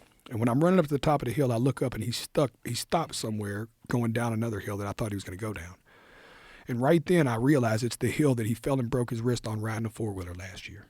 And he stopped up there because he's scared. And his friend already went down. Joe, I thank God in that moment. I said, Jesus, thank you. I'm ready for this. I've ran. I feel the endorphins. Like I am ready to parent this moment. Most of the time, as a parent, you walk into these crazy moments and you're like, oh, not fully ready for this moment. Right, you know what I mean? Right. We blow them and you look back and go, oh, I wasn't ready for that one necessarily. Yeah. And I walk up to him and I credit this to running. I walk up and I go, what's up, buddy? And he goes, I think this is the hill, Dad. I go, it is, buddy. He goes, I'm scared. And I go, dude, I've been scared for 35 years and I never admitted it. So you're already way better than me. So you're already twice the man I am. I said, now what we got to do is we know what we're feeling. What are we going to do? It's me and you, buddy. What are we going to do? He goes, well, I don't want to drive it. I go, what if I ride with you? He goes, will you sit on the back of this? Now he's on a 90. You know what I'm talking about? For the people at home, this is a 9-year-old four-wheeler. And even then I start just thanking God in my head where I was like, I'm ready for this. for the first time ever, I'm not too fat to get on this thing with him. Right. It's probably going to rub a little bit. You know what I'm saying? But I can get on the back of it. Yeah. And I sit down on the back of it. And he says, will you grab the steering wheel? I go, no, buddy, but I'll grab your waist. I said, you don't need me to touch that steering wheel. You just need me with you. Crushes it down the hill. Nice. You know what I mean? That's and then awesome. you get to have the moment where you get to go, now what we learn there, buddy? He goes, I learned that I can do it as long as you're with me. I said, no, buddy, you learned that you can do it. You just thought you needed me with you. Right. I said, but here's the good news. Jesus is always with you, Bubba. You got this. Like, just go. Like, don't be afraid of this, man. He drove it back up the hill. So then I said, do me a favor. Just ride up top of the hill and ride back down. I'll be sitting here waiting for you. If you starts to go south, I'll run and jump on you. I'll do whatever. I'll save you. I'll die for you, boy. Just come down that hill. He drove right up the top of that hill, turned around, came right down to Joe. That's awesome. And it's like, I was ready for it, though. I'd already did the hard stuff that day. You know what I mean? Having an emotional moment with my son was the easiest part of my day after that. I'd already ran 3-4 miles. You know what I mean? I'd already woke up and got myself in a headspace of like, I'm going to pour into my son today.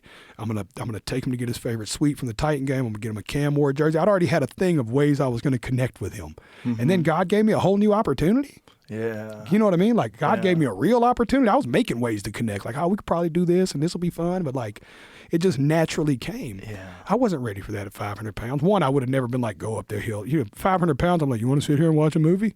Right. No kid wants to sit and watch a movie at 9 years old for all parents out there that are 500 pounds. You know what I mean? I'll answer for them. But to be in that kind of place with them is like the joy of life. Like, I want somebody to hear this podcast. That's why I keep saying it this way. And understand that you're not living the life you can. Right. And it's so possible. It's not easy, but it's possible and it's worth it. It's so worth it, Joe. You know what I mean? The things that are not easy are worth it. It's important to do things that are not easy. It's really important. It's like if you want real peace, peace doesn't come from rest. Peace comes from struggle. Peace comes from struggle. It man. really does. You have to. You have to. Peace comes from challenge. It comes from being excited about something, doing something difficult, figuring out you could do it, building resilience. You know, building resilience is so important. It's so important because there's just too many people that are afraid of resilience. They're afraid of confrontation. They're afraid of anything that's difficult, anything that's struggle, anything that's going to test them. They're scared of it. They don't want that discomfort. But that discomfort is when you find true peace. There was a guy that there's a famous old tale that reminded me of that. But the guy goes, a young man looks at a rich man one day, and a rich, happy man. And he goes, how did you get where you are? And the rich, happy man looks at him and goes, good decisions. 2 words, good decisions. You ever heard this story? No. He goes, good decisions. And the kid goes, well, how did you make good decisions? He goes, 1 word, experience. And the kid goes, well, how did you get experience? And the guy goes, 2 words. Bad decisions. You know? Yeah. You just got to go do it, dude. Failure. Failure's critical. Failure and the pain of failure is also very important. It sucks and it's hard. In the moment, you don't think you're ever going to live past this. You're going to live in this moment forever, and I can't do this. I can't live like this. I can't do this. But get through it. Get through it, and now you have resilience. And you'll become a better person because of it. Like, sure. just taking and I used to be that way, and I'd get in shame about stuff. Like, shame was a big thing for me. I'd be embarrassed, and I'd get into a spiral where I just wouldn't deal with things. I'd be like, oh, I'm just ashamed of that. I didn't do it right, or I'm a fuck up, or I'll never do it right, or I'll never be able to do that. I use this kind of language. It goes back to how we talk to ourselves. Right. You know, it's like this is, and your body believes it. You tell your body enough, you're never going to do nothing. Your body will start to be like, all right, we're never going to do that. Mm-hmm. You know, but it's like I realized that it was more about actually just starting to go, no, man, I can do that. You know what I mean? Like, I can figure that out. And now I get motivated. Every time I've left that deer blind without one of them bucks, every time we get in the truck, I'm smiles. Cam goes, how you feeling? I was like, dog, I am going to get good at this. You know what I mean? Yes. Like, I look at it different. I don't look at it like, oh, I suck. I look at it like, dog, I am 8 hours into 10,000 of these hours. You know what I'm saying? Like, y'all be patient with me. I'm only on hour 8. You know what I'm saying? Like, but I promise y'all, I'll be a whole different dude. But God, 8 hours into something like that is so nice because you know you have so much to learn. And if you just look at it that way, like, what a beautiful blessing it is to have so many opportunities to do things, so many times that you're going to be able to learn, so much time to grow, so much time to get better. You have so much room. Yeah. I mean, if you're already Cam Haynes, boy, it's so difficult to get better. when you're the best. Yeah, for sure. So hard. Yes, 100%. All you can do is help me.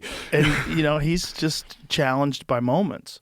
So he just experiences a lot of challenging moments, and he rises to the occasion because he's got 30-plus years of experience doing it, and he knows how to do it. Yeah. But for you, it's like you're in this beautiful place where it's all learning. Every day's a new lesson. Even mistakes, like putting your hoodie on. Okay, now we know. No. I'm going to wear the hoodie. I tell you what, tomorrow night I'm going to wear the hoodie if it's 80 because I don't care. I'd rather sweat in it, and then when it gets cold, I'm ready than be not ready when it's cold. And you're going to have a bunch of those. I had one elk hunting this September. We were going after these elk that were in this thickly wooded section, and we were in this open area, and we were trying to figure out where this bull is, because he was running cows through there and you would catch glimpses of them.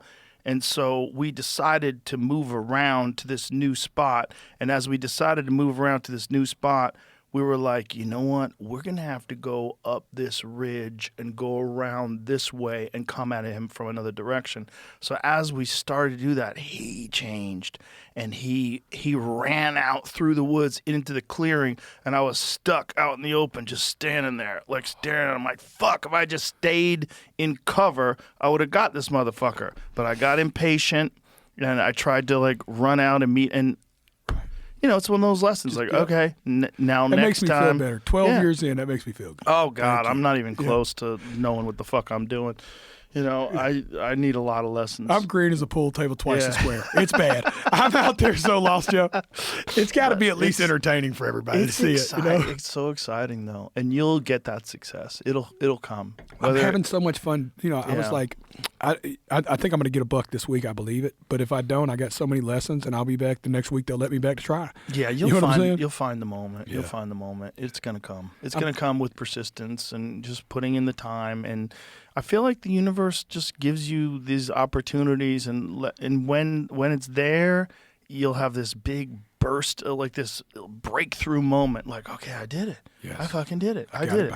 Okay, I'm gonna cook this deer. Yeah. This deer is gonna. You'll be salting that thing and slapping it on the grill and watching it sizzle. Pop it, baby. Smelling it. Oh, the smell. And then when you go to cook it, you're like, oh my God, this is the best food I've ever eaten in my life. This is the best bite of food, because it's a bite of food with an experience attached to it. It's not just a bite of food. And it's the best meat on planet Earth, the healthiest food you can get. You want to talk about, like, density? You were talking about, like, density of nutrition. There's nothing more dense than wild game. It's like twice as much protein as a piece of beef. Yeah, it's twice so as better, much right? for the same amount of ounces. Yeah, it's so good for you. Same calories? No, like probably less. Wow. You're eating an athlete. Oh, yeah, for sure. You're eating like an athlete, you know? That's correct. I never thought of it that way. Yeah, man. I've never ate a bunch of game, though, obviously. This is also new. Game is the best thing for you by far. There's no better food than wild game. I've never had an elk steak. I want one. Oh, my goodness. I got to try one day. I wish I had one right here to cook for you. I wish I had a grill. We'll do one. The good news is we'll do it the right way. We'll cook one I kill. Yes. That'll be the big moment. Yes. If I waited this long, I might as well go smack my It'll person. be so exciting. And then you're going to be fully hooked. Yeah. Yeah, once you actually do it. Like, I'm already when I shot hooked. that mule deer that's on that table, and Ranella did the same thing that Cam did for you. He took me, he showed me what to do. He took me out there and completely green. I never even shot a rifle before. I only shot a rifle like three. Luckily, and I'm not saying rifle hunting is easy for people that rifle hunt and think it's really very difficult. It's very difficult, but it's not as difficult as bow hunting. And which is why I was able to be successful on my first ever rifle hunt. Being successful on a bow hunt for mule deer, good fucking luck. Bow hunting for mule deer has a very low success rate. Like even with elite hunters, because it's a very cagey animal. They're very intelligent, but super fast too, right?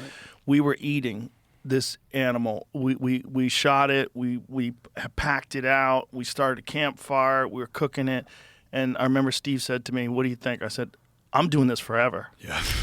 Forever. Yeah. I knew at that moment, I was like, well, I'm going to be a hunter now. Like, that's what I'm doing forever. Because I was on my way to being a vegetarian. I was like, I watched too many PETA videos, and I'm like, oh my God, factory farming is so awful. Right. It's so terrible. I didn't understand, like, regenerative farming and ranching, and I eat beef now. I mean, I never stopped eating beef, but eating wild game is a different thing. It's a different, like I said, it's food with experience attached to it. There's something very spiritual about it, and it connects you to a part of mankind's history that it's intertwined in your DNA. Like there's something about it. Like for people that have never experienced before, the feeling that you get when you catch a fish. Even little kids, man. I remember my daughter caught her first fish when she was like 6. She caught a bass, and she was so excited. Oh. You get it? That is in our DNA, because that means that you're going to live. You're going to eat. You're going to feed your family. That's why that is so exciting to catch a fish. Shooting an animal and killing it and eating it, knowing that you can eat it for months, is that times like 100. Yeah. Shooting an animal with a bow is that times 1,000. Oh, it made me think about it when I was thinking about animal killing and bows, especially now, because I'm thinking about this a lot. Obviously, I'm in the middle of it, but there's this thing that's happening there where it's like the concept that back in the day a man left with this stick and piece of metal, or just a stick back then, a shaved stick and a string. It was like, if this goes good, I will come back with enough to feed our tribe. Yeah. This entire village of people. I will bring a deer and we will all eat together. That's crazy to me. It is crazy. That was once the way it actually went. And it was the only way. This is from here. This, who knows how old that is. Wow. Yeah, a friend of mine got that on his ranch and gave it to me. Oh, yeah, this is crazy. Yeah, so some Native American, probably Comanche, because it's here in Austin, and that guy who made it himself, attached it with sinew and twine, and put it on a stick that he had shaved down, and put feathers on it that he had got from a bird, and glue that they had made they made glue from all kinds of different things, and he shot that probably into an animal, and it fed his family. Yeah. And then that was lost in the dirt, and then 1,000 years later somebody found it. It still stands. Yeah. That's and crazy. It's here. Yeah. It's crazy. And that he came home like a hero. Yeah. You know what I'm saying? Like, man, you're right. That feeling of catching that fish. My daughter felt it too when she was 6. I took her bluegill fishing. Yeah. I had a little spot in the lake where you could just drop and catch a bluegill almost every time. They're pretty little fishes, easy to catch. So exciting she for would them. have a ball. Boy. Yeah, it's so exciting. She would have. I took my wife to fish for the first time when she moved down from Vegas, and I thought I wasn't thinking, Joe, this was a user error, but I was like, my friend's got a stock catfish pond. I was like, this is great, dude. You just throw it out there, she'll get her a big old hog of a catfish. I wasn't thinking about how brutally hard it is to unhook catfish, compared to a bass or a bluegill. You know what I mean? And of course I get a bass that swallows the fucking hook. No. So here we fight this bass, this catfish in, and she's all excited till it gets there, and it to this day was the most brutal ripping out of Joe. She's never went back. She was disgusted. She was all in until after. Like, once we caught, I should have just clipped it, threw it back in, but I was just determined to get, how you are when you're stuck. Like, it's fucking coming out. And it was just horrible. Yeah. Yes. I was like, Yeah.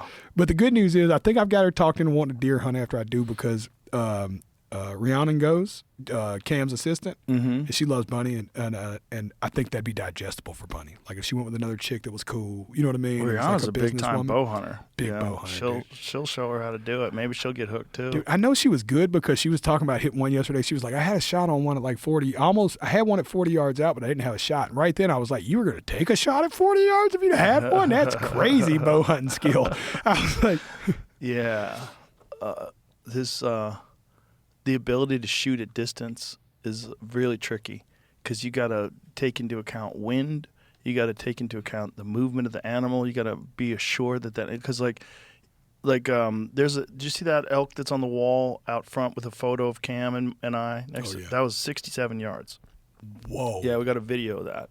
So this elk was standing at 67 yards, and he just stopped. He had fought off these other elk, and he was tired, and he just stopped. And that arrow, I'll never forget that arrow. That arrow was like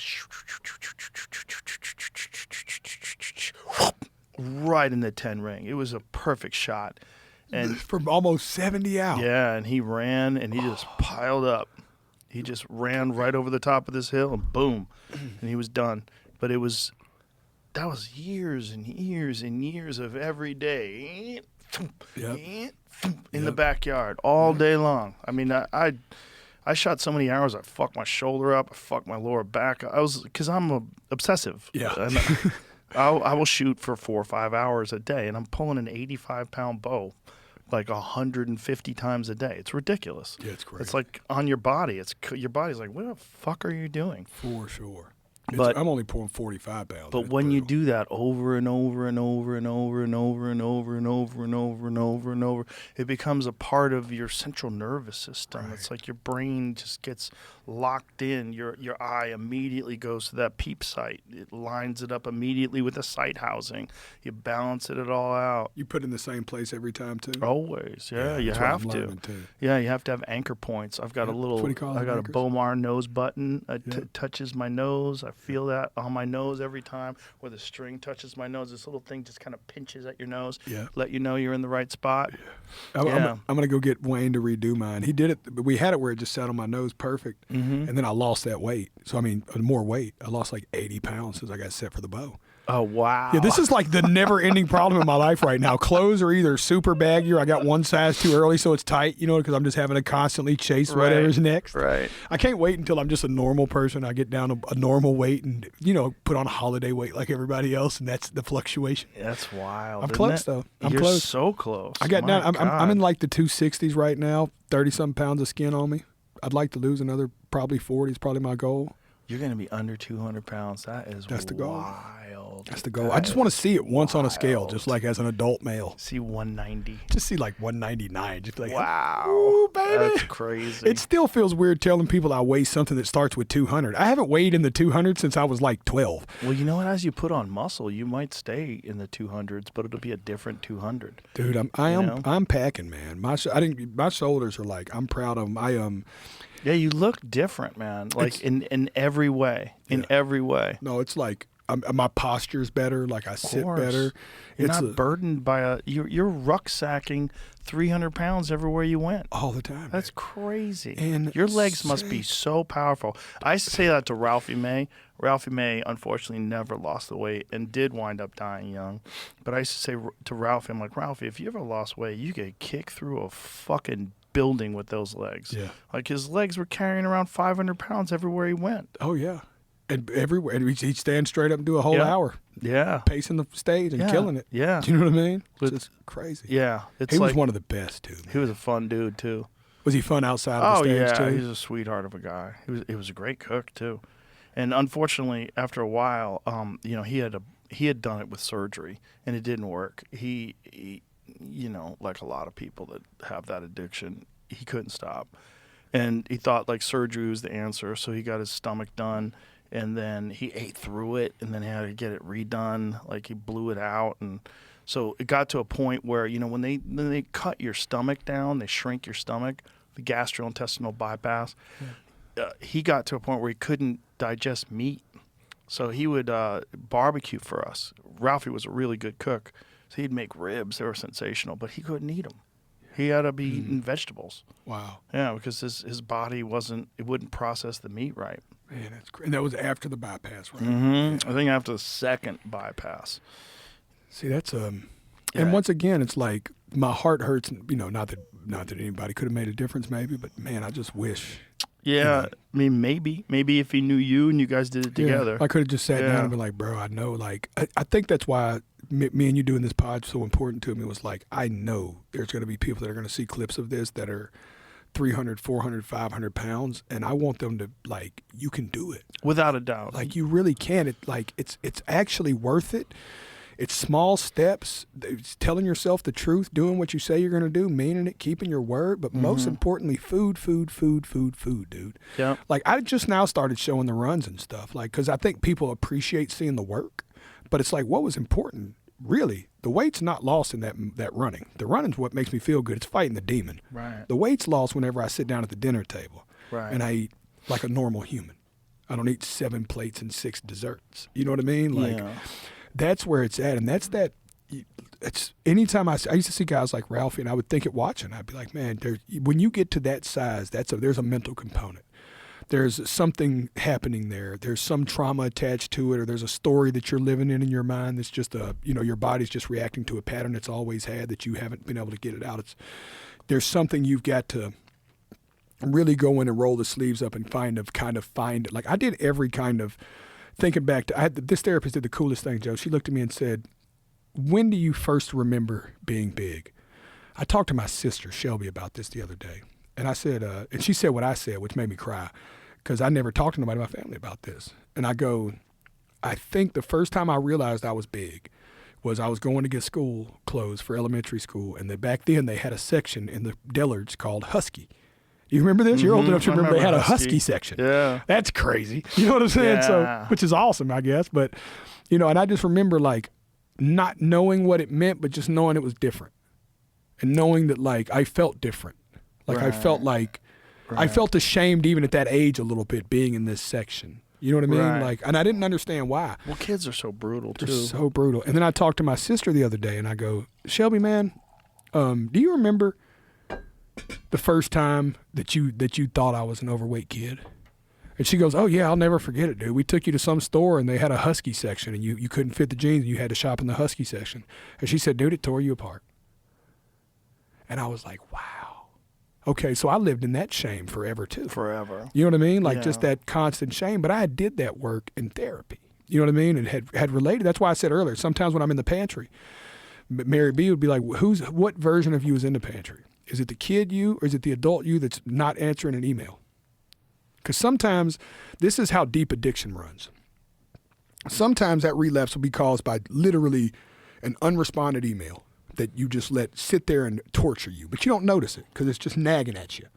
Just that, why don't you just tell that guy that you're not interested? Why don't you just tell, why are you avoiding that? Why are you avoiding that? Why, you avoid everything. You avoid everything. This is your personality trait. You know what? There's thousands of things you need to be saying to people.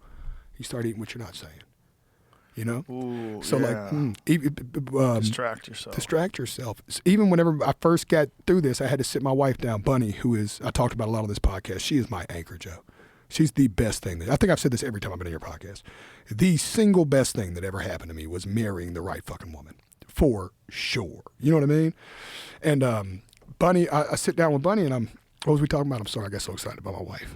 Well, you were talking about being husky, shame, why you don't answer emails, distracting yourself. Distracted. It's like you're just constant. The food is a way of not having to deal with or even say, so I sit Bunny down, I go, baby, I'm probably going to start, give me some grace. I sit my whole house down and go, I'm going to try to do an effort to communicate how I feel in real time. And I might be abrasive at first because this is a new concept. I normally have to go like chew on things for a few hours to make sure I don't misrepresent my thoughts. Mm-hmm. You know what I mean? I was like, but sometimes in those few hours, I'll find myself in the pantry. To distract yourself. Yeah, so I was like, if y'all just give me some grace, and what I need y'all to do is just be a mirror for me, and just go, hey, I got you, but think about the way you said that. Just put it back. Just make me see it. You know what I mean? Just make me mirror it. And they were so patient with me. Bunny's a gangster though. She'd be the first one to be like, "Oh, there goes little Snippy there, aren't we? Little assholey, huh?" You know what I'm saying?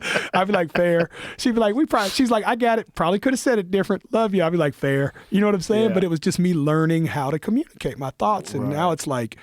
But it was so many of these little trigger things that I found that would be what would send me back into. I keep saying the pantry. The pantry is the gas station. Anywhere I can closet eat. Right. I just give it a place. It's like Cam was telling me about the pain cave idea the other day.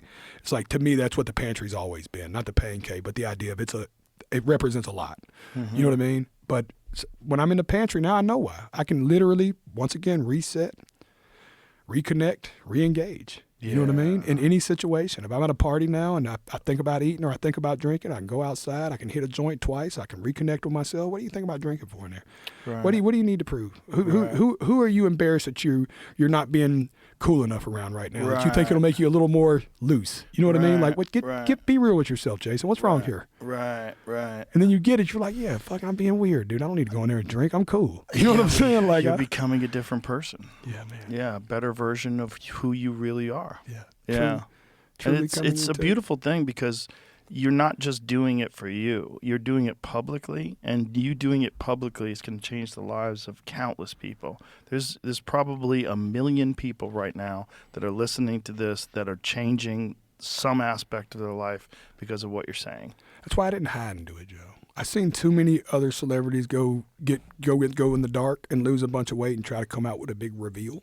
And it always just felt superficial and like it just didn't feel right. I was like, yo, man, we should just like post about this. Like every workout, every day. It's like It's also good because it makes you accountable. makes you accountable. Where because you're putting it out there to the world, as long as you're not reading the comments. No, fuck that comment. I don't even post it. Somebody else posted it. It's ghosted That's from Go. better. That's better. But because just- as long as you're not dwelling on other people's opinions and thoughts, and because a lot of those people, one of the things that they do when they're saying negative things is they're avoiding introspection. They're avoiding their own personal criticism of themselves. Right. So they're doing that by putting that on you. So by putting negative thoughts on you and negative comments on you, what they're really showing is that they're damaged and that they're avoiding that self-analysis that leads to you having to make changes for yourself. So instead, they're just shitting on other people. Yeah. There's a lot of people. That's an addiction. That's a giant addiction that people have, not just to being on social media, but to talking on commenting on social media and being out, just being negative. Well, my favorite quote is, "The boos mean nothing to me. I've seen what makes them cheer." You know what I mean? Yeah. Like your boos mean nothing to me. I seen what you cheer at. You know what I'm saying? It's like, come on, dude. You think I care about them boos? Yeah. It also reminds me of the story of the donkey, the father and the donkey. I don't know if you ever heard this story, but the sons, the father's walking with the son, and the son's riding a donkey, and they're going through this little village, and somebody goes, "Won't you look at that old man? Look at that poor boy's making that old man walk." So the man thinks, oh, I don't want him thinking bad of my grandson. So he tells the grandson, hey, in the next town, right before we go, I'm going to hop on the donkey and you walk. Yeah. So he hops on the donkey and they start walking. And somebody goes, can you believe that old man's making that little boy walk by himself? So he stops. He says, fuck it, I'll just buy the kid a donkey. So he buys the kid a donkey. They're going through the next city and they're both walking beside their donkeys, right? No, they're both on their donkeys. And somebody goes, well, look at them two people just beating to death them poor old donkeys. Them old donkeys just can't do nothing. He said the next time he could tell this to the grandson, he goes, fuck it, we'll just walk beside the donkeys. So they're walking beside the donkey, and you know what somebody screams, don't you? Look at them perfectly two good donkeys they're not using. Those donkeys should be getting put to work. And the moral is he couldn't do anything to make anybody happy. You know what I'm saying? It didn't matter what he did. You can never make everybody happy because everybody's not happy. Yeah, that's it. That's the thing. It's like you can make happy people happy, but you can't. What percentage of people are legitimately happy? It's hard to get happy. It's difficult. You know what else changed for me was looking at happy different. My wife has that quote in the house that says, we no longer search for happiness, we search to be useful. It's like the moment I quit looking for my happiness, now I just look to be a tool. Like I walk in every situation with my hands open, like, God, what you got for me here? Right. How can I bring value to this? What can I do? Can I motivate? Like, where can I be a little piece of you in this moment? You know what I mean? And that changed everything. Now I'm always, by default, I'm always happy because I'm being useful. Right. You know what I mean? Yeah. Like, there's nothing more fulfilling than being useful. Yeah. But I quit chasing happiness. I just started chasing being useful. That's beautiful. Yeah. That's beautiful. It's an amazing story, man. And you're in the middle of it. You're not done. Well, You're we've in the almost middle of lost the weight. The transformation will be next. And the transformation, Joe, that will be something to watch. The weight loss, that's been cool to watch, but the transformation, Bubba, I'm coming, dude. And what do you mean by the transformation? Dude, it's like, I see myself. I've never been able to see myself like this, but like, I'm going to be like in top shape, Joe. You know what I mean? Like, I was watching you with them kettlebells today, and while I'm running, I was thinking to myself, the next time I do this podcast, if Joe has me back, God willing, I'm going to do that workout with him, and I'm going to blow his mind. I'm going to make him in that Action. Bronson's my friend, so I say this out of love. I'm going to finish that workout, and you're going to shake my hand and be like, dude, you did better in Action. You know what I'm saying? Like, it's like, you know what I mean? Like, I was watching it like, I'm fucking coming for that. You know what I mean? Like, that's the kind of shape I want to be in. Like, man stuff, Joe. I didn't feel like a man. Dude, at 500 pounds, I couldn't walk a mile. My video guy, Andy, you've met him a few times, tall, bald guy, it's real fun. Mm-hmm. He said something to me when I was losing this weight that broke my heart because he's such a good kid. When I finally got down to like 300, he looked at me and said, dude, you're like, I just need you under 250. And I was like, what for? And he was like, because then if anything ever goes wrong, I know I can throw 250 pounds over my shoulder and I can fire him and carry you out of somewhere. And I was like, what a sweet soul that you have secretly been looking at me all these years. Like, what if something happens to Jelly and I can't get him up? Right. You know what I mean? Yeah. Like, what a just genuine swell. Like, I didn't realize how much my weight was affecting everybody. Well, people who love you know that this is not sustainable. Yeah. And if they love you and they love being around you, they go, how much longer is he going to be here? Right. Yeah. And when you're 40 years old and you're 500 pounds, it's like the answer is not long. Yeah. It's just your body can't do it, and I could feel everybody's it different. Some people don't even make it to 40. No, I could feel it happening. Like I was scared of the way I would sleep in certain positions. Right. Like You I would sleep have apnea. nightmares that I Yeah. was going to die. Stop breathing. That if I rolled the other way, I'd suffocate myself. You know what I mean? Like yeah, it's possible. it was just, there. If I rolled over one time on my stomach and I was so fat that the way I rolled over, I'd trap my left arm under me, and my right arm almost wasn't strong enough to get me up enough to let the left arm loose. Oh my God. I'm panicking. Like you're suffocating. Like I'm going to die right here because I just physically don't have enough strength in one arm to get me from, you roll over like this to get me up off of my other arm. I can tell you right now, I can do 20 push-ups though. That's amazing. You know what I'm saying? I know it don't sound like a lot to the listener, but from where I'm coming from, big deal. You know what I'm saying? I'm in better shape than Bert Kreischer, for sure. You know what I'm saying? I love you, Bertie boy. Yeah, you've done what he wants to do, but he never can do. I will say this He to him gets- and Tom, boy. They better bring their A game to the 5K this year. Don't look up and I look like Tanner or Truett Haynes running with fucking jeans on. Yeah, he's interesting because he's got it in him. He can lose weight. Like when Tom and him first had that weight loss challenge, Tom went with it and never went back. Tom looks great. Looks fucking amazing. He's thinner than he's ever been before. He's like 180 now. Brigham said he's getting in shape. Yeah, man. He 'Cause I'm- works out hard. I secretly want to beat him in the 5K, but it's a big to do.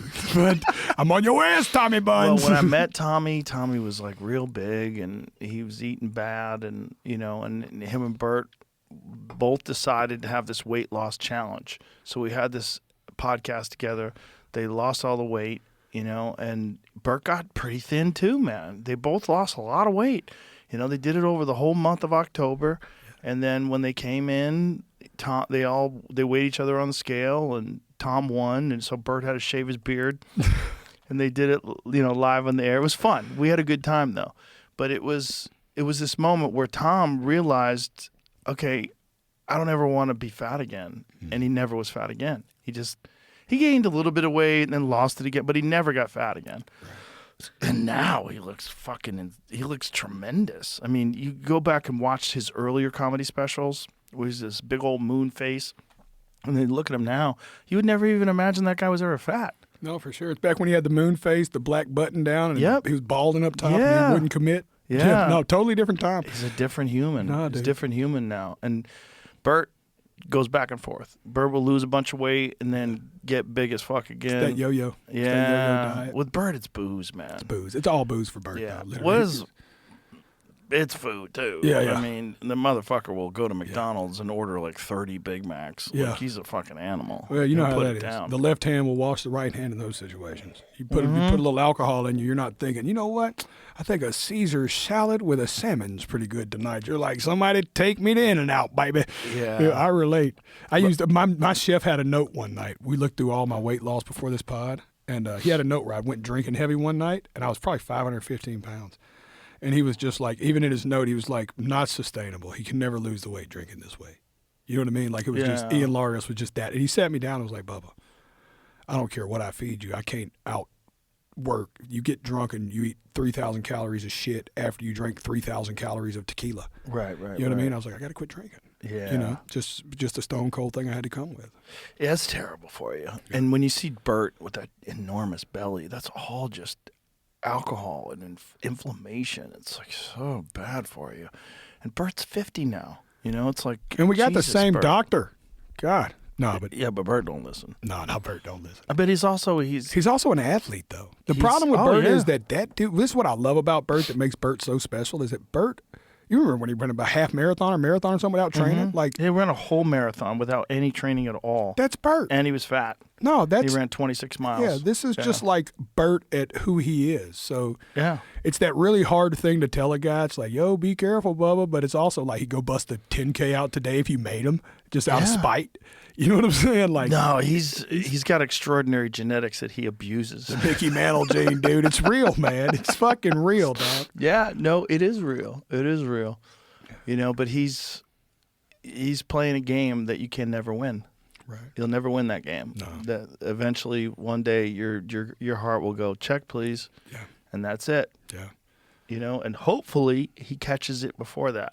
Yeah. You know, and that's what everybody who loves him wants. Yeah. It's just he's also got this mindset that his whole success is connected to him being this party animal. It's not, though. It's connected to you being Bert. It's connected to I you know. being one of the most genuine, sweet, funny, show up for you dudes Mm-hmm. I've ever met in my life. Like 6-pack or 400 pounds, dude, your Yep. heart is the size of a horse. Yeah. You know what I mean? Like Bert Kreischer is new friends. That's one of the ones I prayed for. Mm-hmm. Bert Kreischer, Cam Haynes. I prayed for new friends. He sent me a bunch of really cool ones, a bunch of wild ones. Joe Rogan, Tony Hinchcliffe, a bunch of fuck ups, but they were good dudes. Yeah. You know what I'm saying? Like real, slightly outside of normal people, but are Yeah. great guys. You know, and Bert Kreischer's a great. His friendship's done a lot for me. I hope me showing up. He's seen me whenever at wrestling, but I think when I show up to this 5K and I do it in 30 minutes, I hope that's the moment Bert's like, all right, baby, I'm with you, Jelly. You know what I'm saying? Well, he's just got to realize that his success will always be there. He doesn't have to be drunk to have that success. No, he's hilarious. He does Sober October sometimes, and one time recently he did it, and he called me up, and he's like, I haven't been drinking. I feel so much better, and I really think I'm done. I go, you should be done, man. You don't need it. You don't need it. He's like, you're right. I think I'm done, and then right back to it. Yeah. You know, it's hard, but in those moments of clarity, he realizes. No. Maybe he'll hear this, and He's funny. that'll be it. I think he's funny either way. Oh, he'll be funny I've either woke, way. Yeah, I've woke up with probably Bert. be more He's funny. hilarious. Yeah, He'll probably be more funny. Bert at breakfast to me is just funny as Bert at night. You know what I mean? Like, oh, for sure. Same Bert. Yeah, for sure. It's healthier. It's like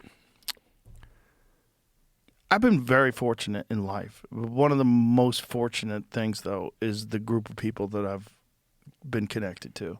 It's very, like we were talking about that. It's very important. It's very important. And Bert is connected to a lot of really good people, and hopefully that'll lead him on a similar. I mean, everybody has their own timeline. Everybody has their own way of doing it. You know? Everybody has to have their own moment too. You know, I had to have mine. Mm-hmm. My thing for Bert or anybody out there is that if you're just don't let it get there if you can. Like, Right. I just pray, man. If I feel like I don't think I'm making this up when I say I think I was 6 to 12 months away from missing it. Yeah. Especially traveling. You know, I travel 280 days a year. Right. At 500 something pounds, Yeah, 200 so something bad flights for a you. year, 250 flights a year. So bad for was, you. I wasn't going to be able to do it. I knew it. Mm-hmm. You know what I mean? And lucky, once again, I had a wife that was just super supportive. She was supportive through all the phases, though. But she was just like, yo, this is time. And she went out of her way. The first 3 months of the diet, I probably left this part out because I'm embarrassed about it, but I should tell it. The first 3 months of the diet, I had to sit down with her and go, look, I need you to hide the food. Like, I will find it. You know what I'm saying? Like, I need you to hide the food.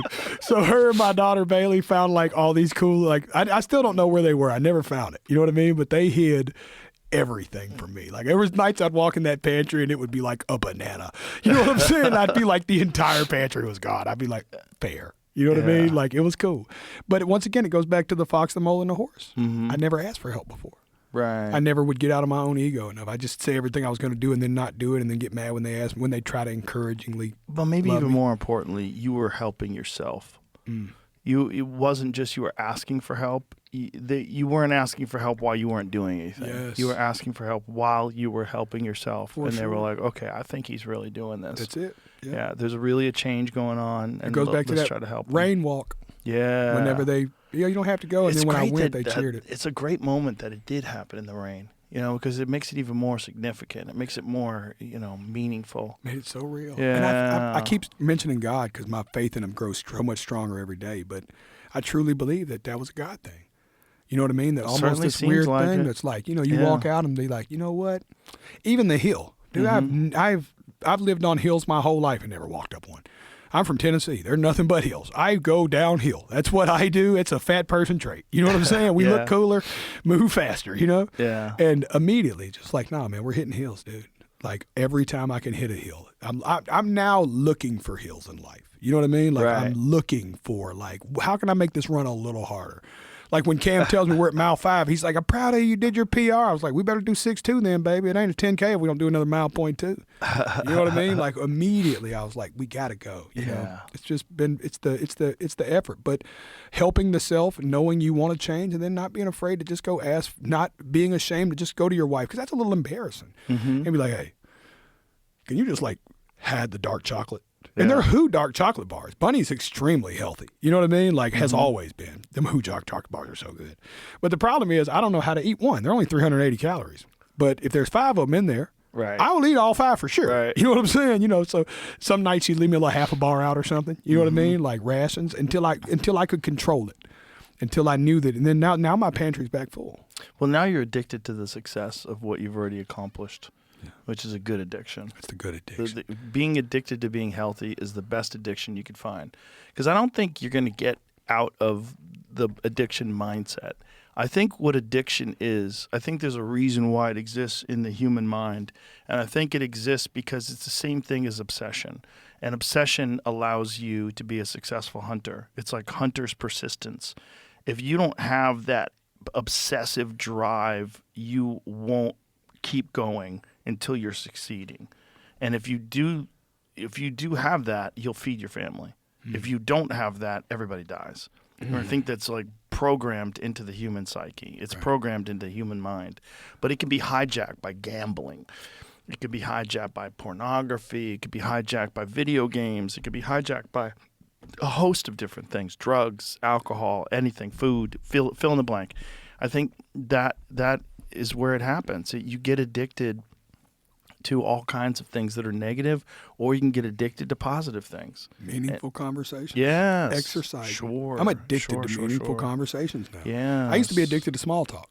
It's hard to find them. It's hard to find a stuff like good- this, like yeah. meaningful, like rich. I'm searching for rich conversations. Mm-hmm. Even in my relationships with my wife, like in my health, like our conversations are getting deeper. Yes. You know what I mean? Like Yeah. I never thought I could know this woman I love so much better, but I'm getting to know her better. Like we're getting deeper in the foxhole together. We're getting deeper in the shadows of each other's crevices. Yeah. It's like I'm looking for that. I'm looking to pour into people, man. It's just, dude.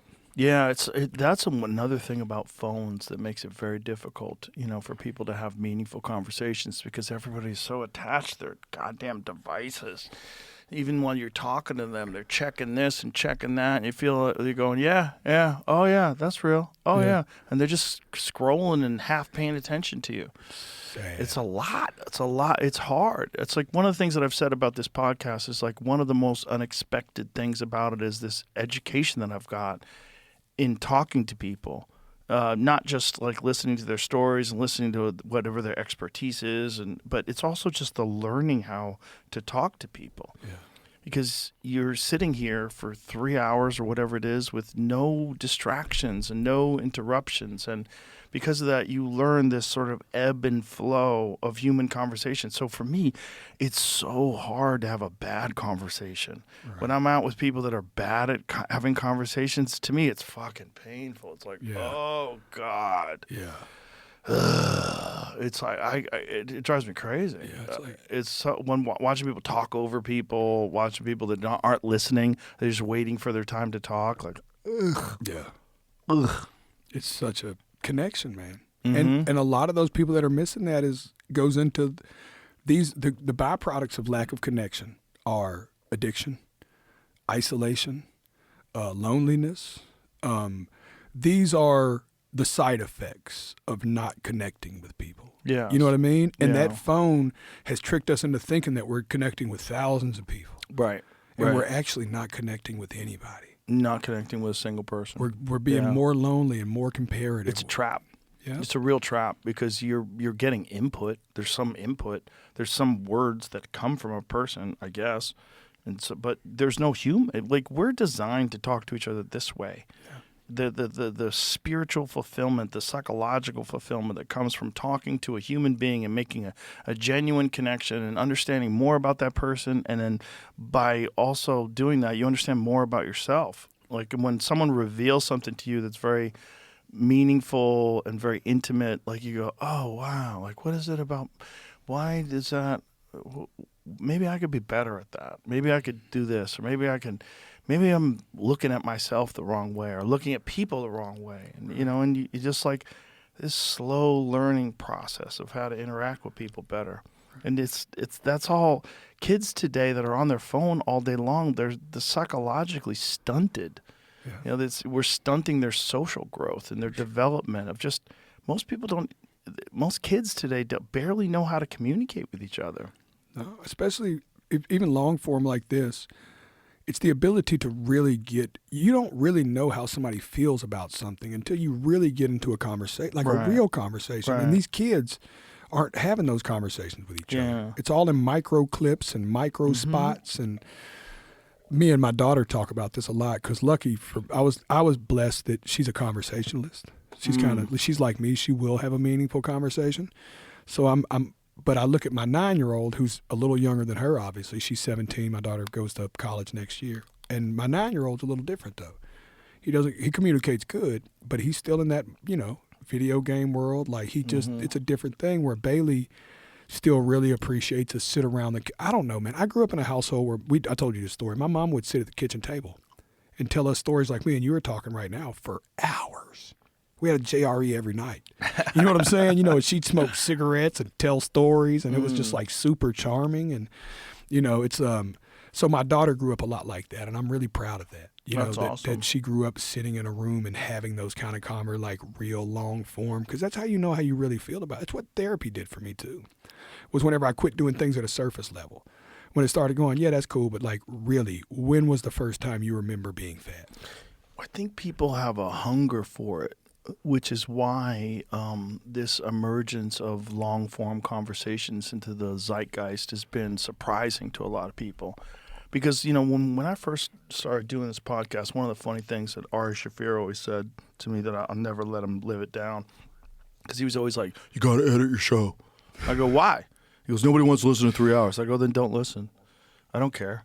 I go, I'm doing it for no money anyway. Like, back then, it was like it was costing me money. I was like, I'm just doing it for fun, man. I don't care. I put it out there. If they don't want to listen to the whole thing, they don't have to listen to the whole thing. There's another one coming out in a couple days. Yeah. Listen to that one. Listen to 5 minutes. I don't give a fuck. Right. And he was like, you should edit it. It's going to fuck up your show. And I'm like, all right, whatever. And then now I'm like, remember when you told me that? Ha ha. Yeah. Because I don't think that people realize how many people are starving for real conversation. Because this is one of the reasons why, like, when that Kamala Harris thing went down, where I had Trump on the podcast and Kamala Harris kept resisting coming on the podcast. They wanted to do it for like 45 minutes. They wanted to do it in a conference room with a bunch of aides around. They wanted to do it in D.C. I was like, no, it has to be here, and it has to be 3 hours. Right. Like, she's got to sit down, like, because it takes a while to get inside someone's head. You gotta.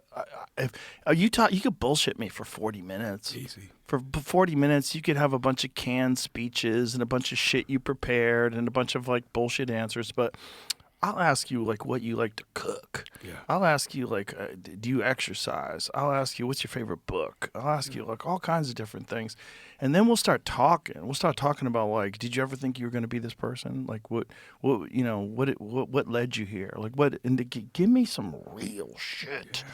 Give me some real shit. Well, you can't. This is why I've always loved your pod. Is that it's where I go find out who people are. Yeah. Because it's so easy, and I'm in the media, right? To go sit down for 20 minutes and like smile and dance and just get it out of the way. You know what I mean? Top but like, hat. yeah, exactly. Yeah. But it's like, you give me 3 hours with somebody, they got to show me who they are. Yeah. Joe's going to find out who this person is. You know what I mean? Like, he's going to, it's like, and that's back to like, because we don't know who we are until we start having real conversations. Right. This goes back to what me and you started with this, is that we don't know who we are until you started having real. I don't know how it started. Whether it was in the green room with some of your comic friends, you were like, "Dude, we have the greatest conversations in here. We should do this." You know what I mean? Like these are funny. I don't know, but something happened where you recognize like. This is rare that people have conversations this funny, this good, but also this cathartic. Like there's moments we've laughed, we've cried. Like it's every podcast of yours. You know what I mean? Because you can't spend 3 hours with somebody and not see the full dynamic human. Yeah, and I think there's a hunger that people have for finding out that other people have similar thoughts to them, and maybe not even, maybe different thoughts in similar situations, and that someone has had a better way of approaching something, and it's educational, like to your soul. There's something about it.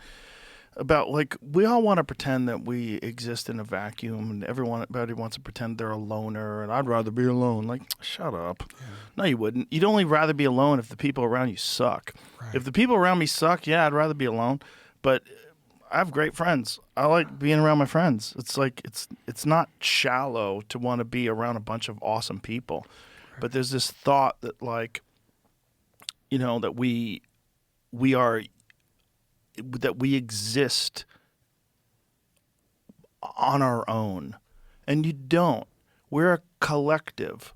Like the human species itself is a hive, and it's one of the things we're learning about the negative impacts of that hive being connected to social media, because you're not really connecting with people, but we're also experiencing this thing that's similar to a hive. And so there's a writer, Avi Levinovitz, who talks about this, and the way he described it is that it's like processed food. You're getting processed information.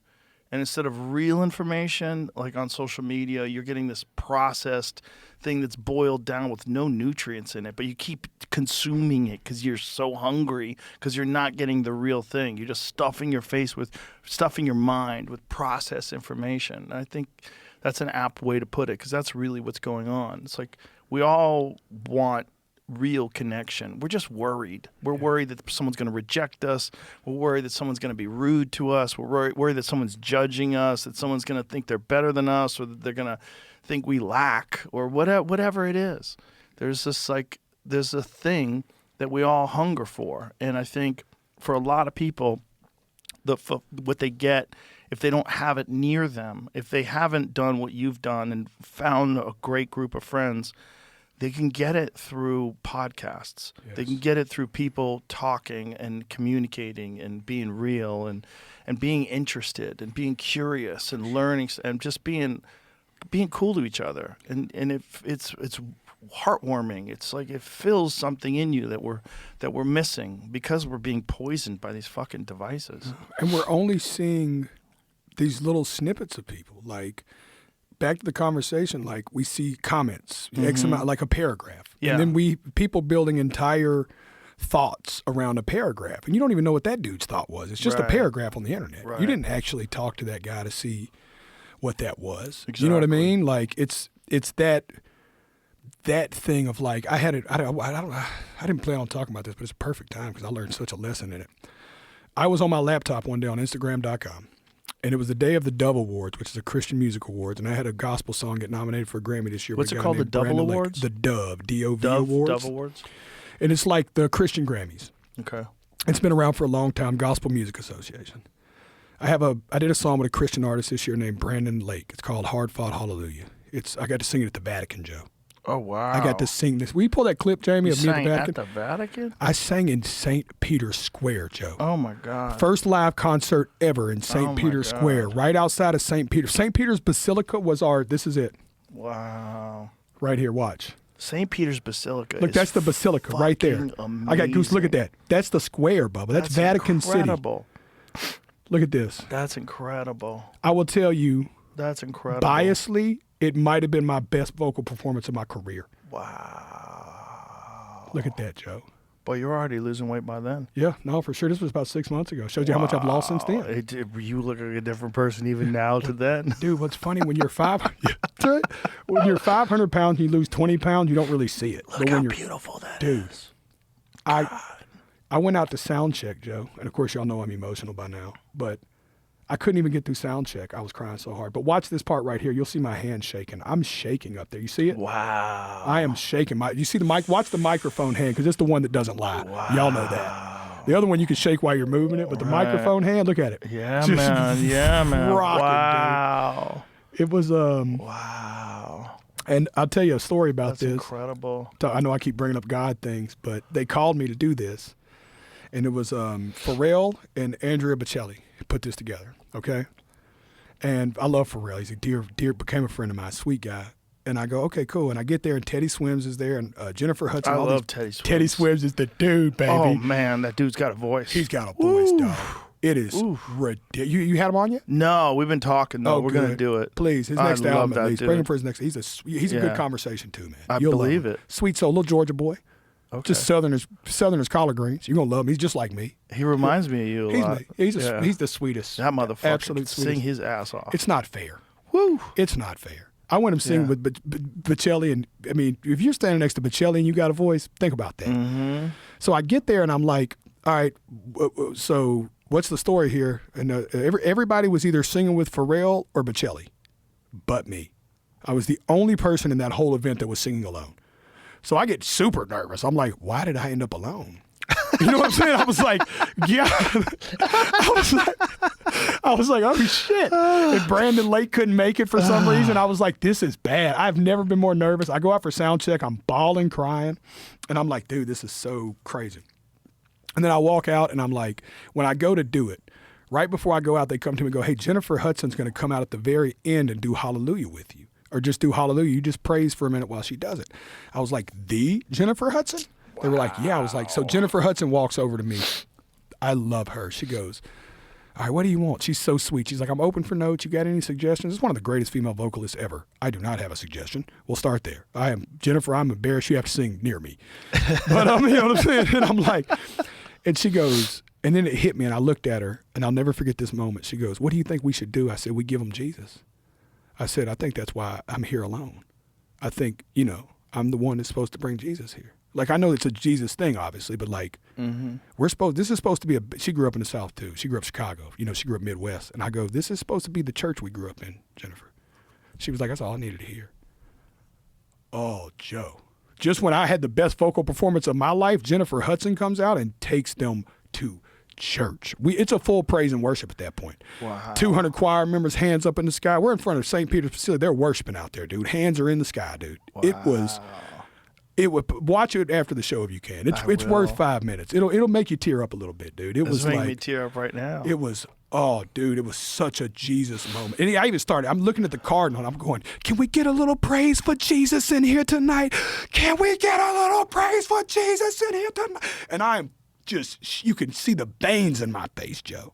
I don't remember it. I just was just there. You know what I mean? Like, it's just, wow. I just literally, look right then. And this is where Jennifer Hudson's finna come out. Wow. There's people lined up in the street, too. This is wild. Oh, dude, what you don't see is the only reason you don't see people on the side streets is because they finally got rid of them. When it first opened, there was like all over Rome. You just could not move. Like 600,000-700,000 people were down there trying to see this thing. It was the first time they've ever done live music at the Vatican. That's crazy. I could not believe I got that call, Joe. That's crazy. And then when I got there, I just kept being more confused. I was like, hold on. I'm the only one that's not singing with the two people that put this event together. Literally the only artist, because Jennifer Hudson sang with them, Teddy sang with them. I was like, what am I here for? You know what I'm saying? I just could not figure it out. I never had more imposter syndrome.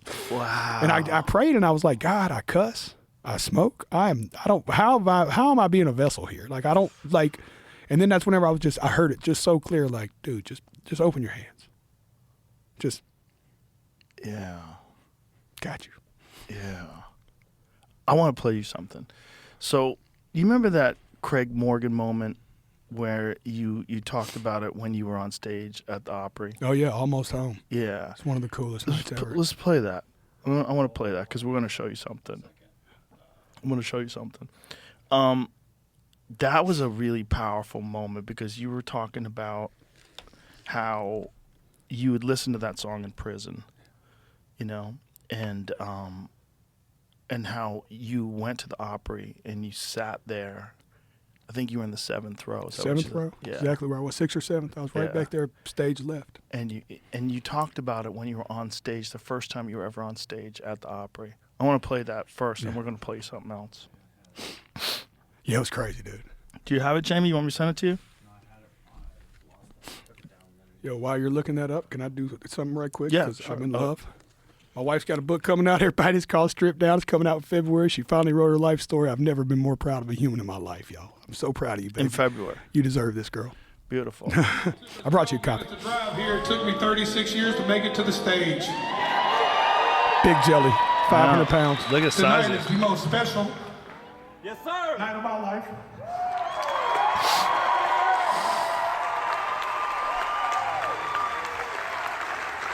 We're gonna sing y'all some music for the soul, from the soul. This song is called Son of a Sinner, baby. Yes, sir. Let's go. You got that plaque?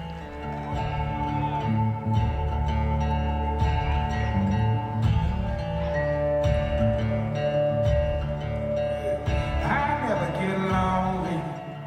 I got these ghosts to keep me company. I took the review off of this so cool. I only see them. I'm gonna be more honest than I probably should be. In 2008, I was incarcerated in a local penitentiary. I had made some horrible decisions. I found strength in music.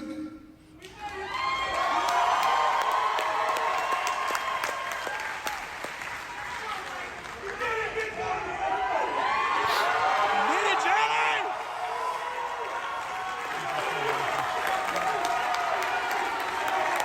Charlie, Charlie, Charlie, Charlie, Charlie.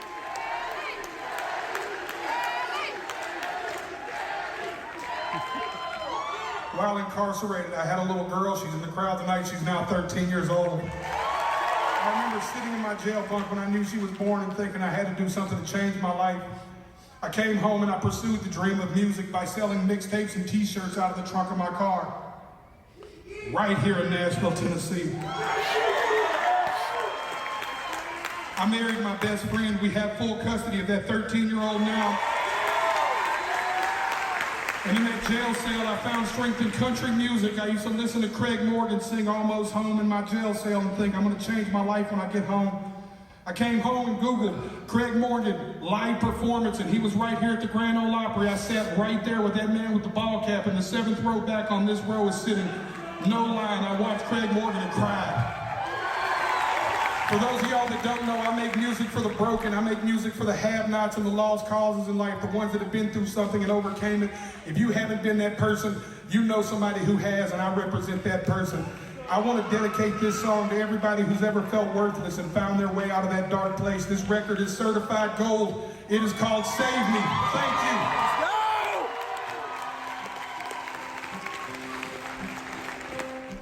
We love you, Johnny.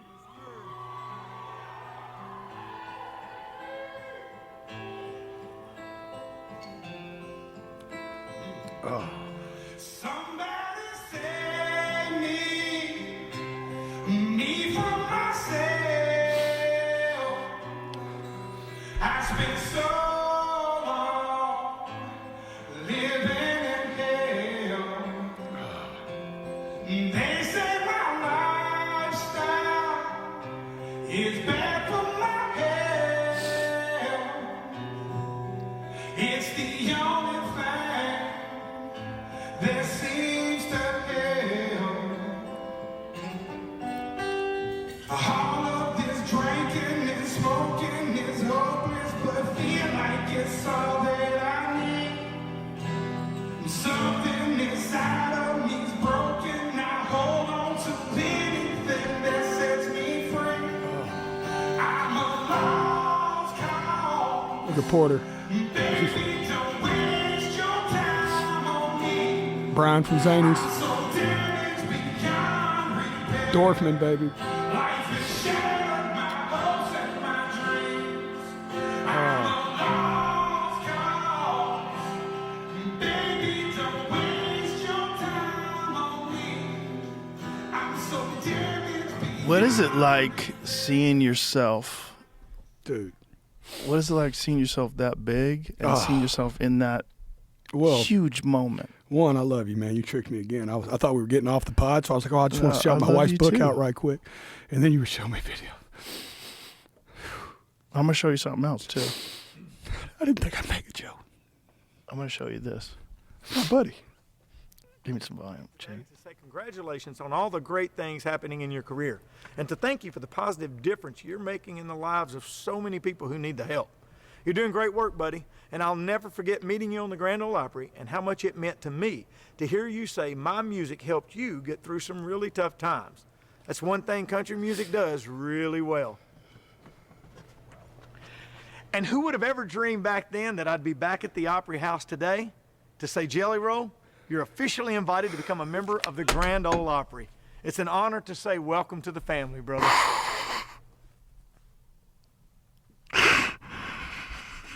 He wanted to play that for you when you're here.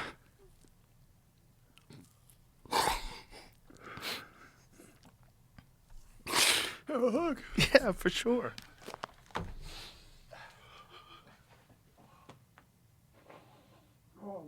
I love you too.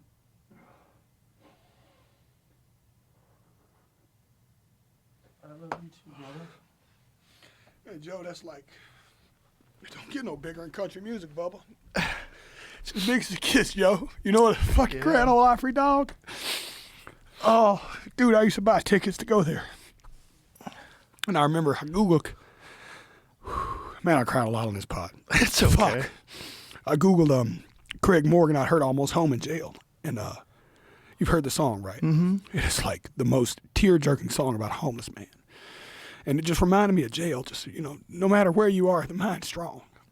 And it just, I came home and the song meant so much. I was like, Craig Morgan live. It's like Grand Ole Opry House. And I was like, I'll go. And I could barely afford tickets. I think I talked some girl into buying them for me.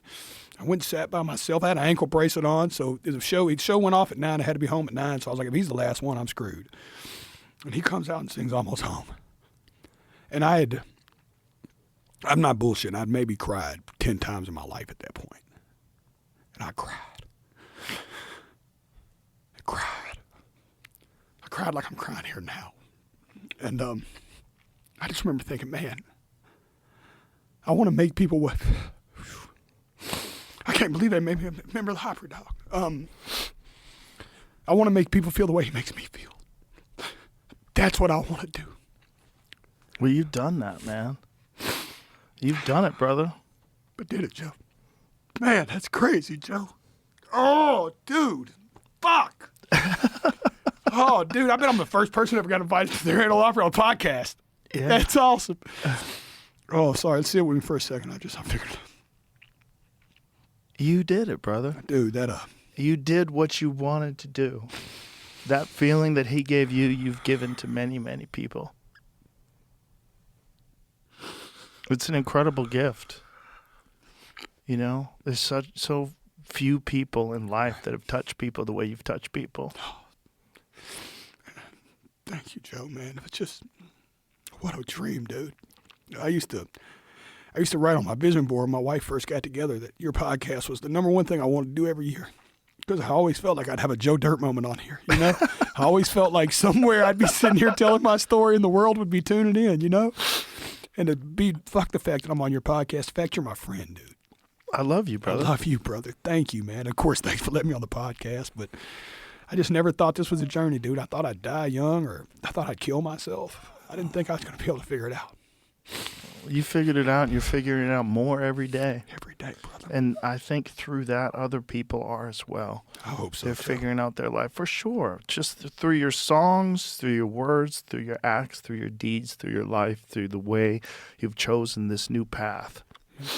For sure. For sure. You're changing people's lives. I hope, man. And You are changing people's lives. I will tell you 100%, without doubt. You are changing people's lives, and you're enriching people's lives by being you, by being a real person going through a real life moment. Yeah. You know, and doing it the right way. Yes, sir. Yeah. Slow. It's not easy. No, it doesn't have to be easy. Yeah. Telling the truth ain't always fun. No. It's not supposed to be easy. If it was easy, it wouldn't be so fun. Gratifying, though, man. Yeah. Dude. God, Joe, man, a member of the Grand Ole Opry, dog. My name on the sheet, Bubba. When you come in the back of the Grand Ole Opry, they have them all, and I'm shaking, Joe, like when that deer was in the stand. They have these plaques that they put the name on, and the first wall has only got 2 rows left of plaques. Wow. I played there a couple months ago, and I remember thinking to myself, the negative guy in me was like, fuck, I'm gonna be on the new wall. If I ever make it, it won't be on this one. You know what I mean? Right. It's just, it's just like, even then I was having a moment where I was like, if they ever actually, I never thought when Jordan and Jen invited me to the Grand Ole Opry, I never thought that would happen. I never thought that I'd be allowed to play the Grand Ole Opry. You know what I mean? Yeah.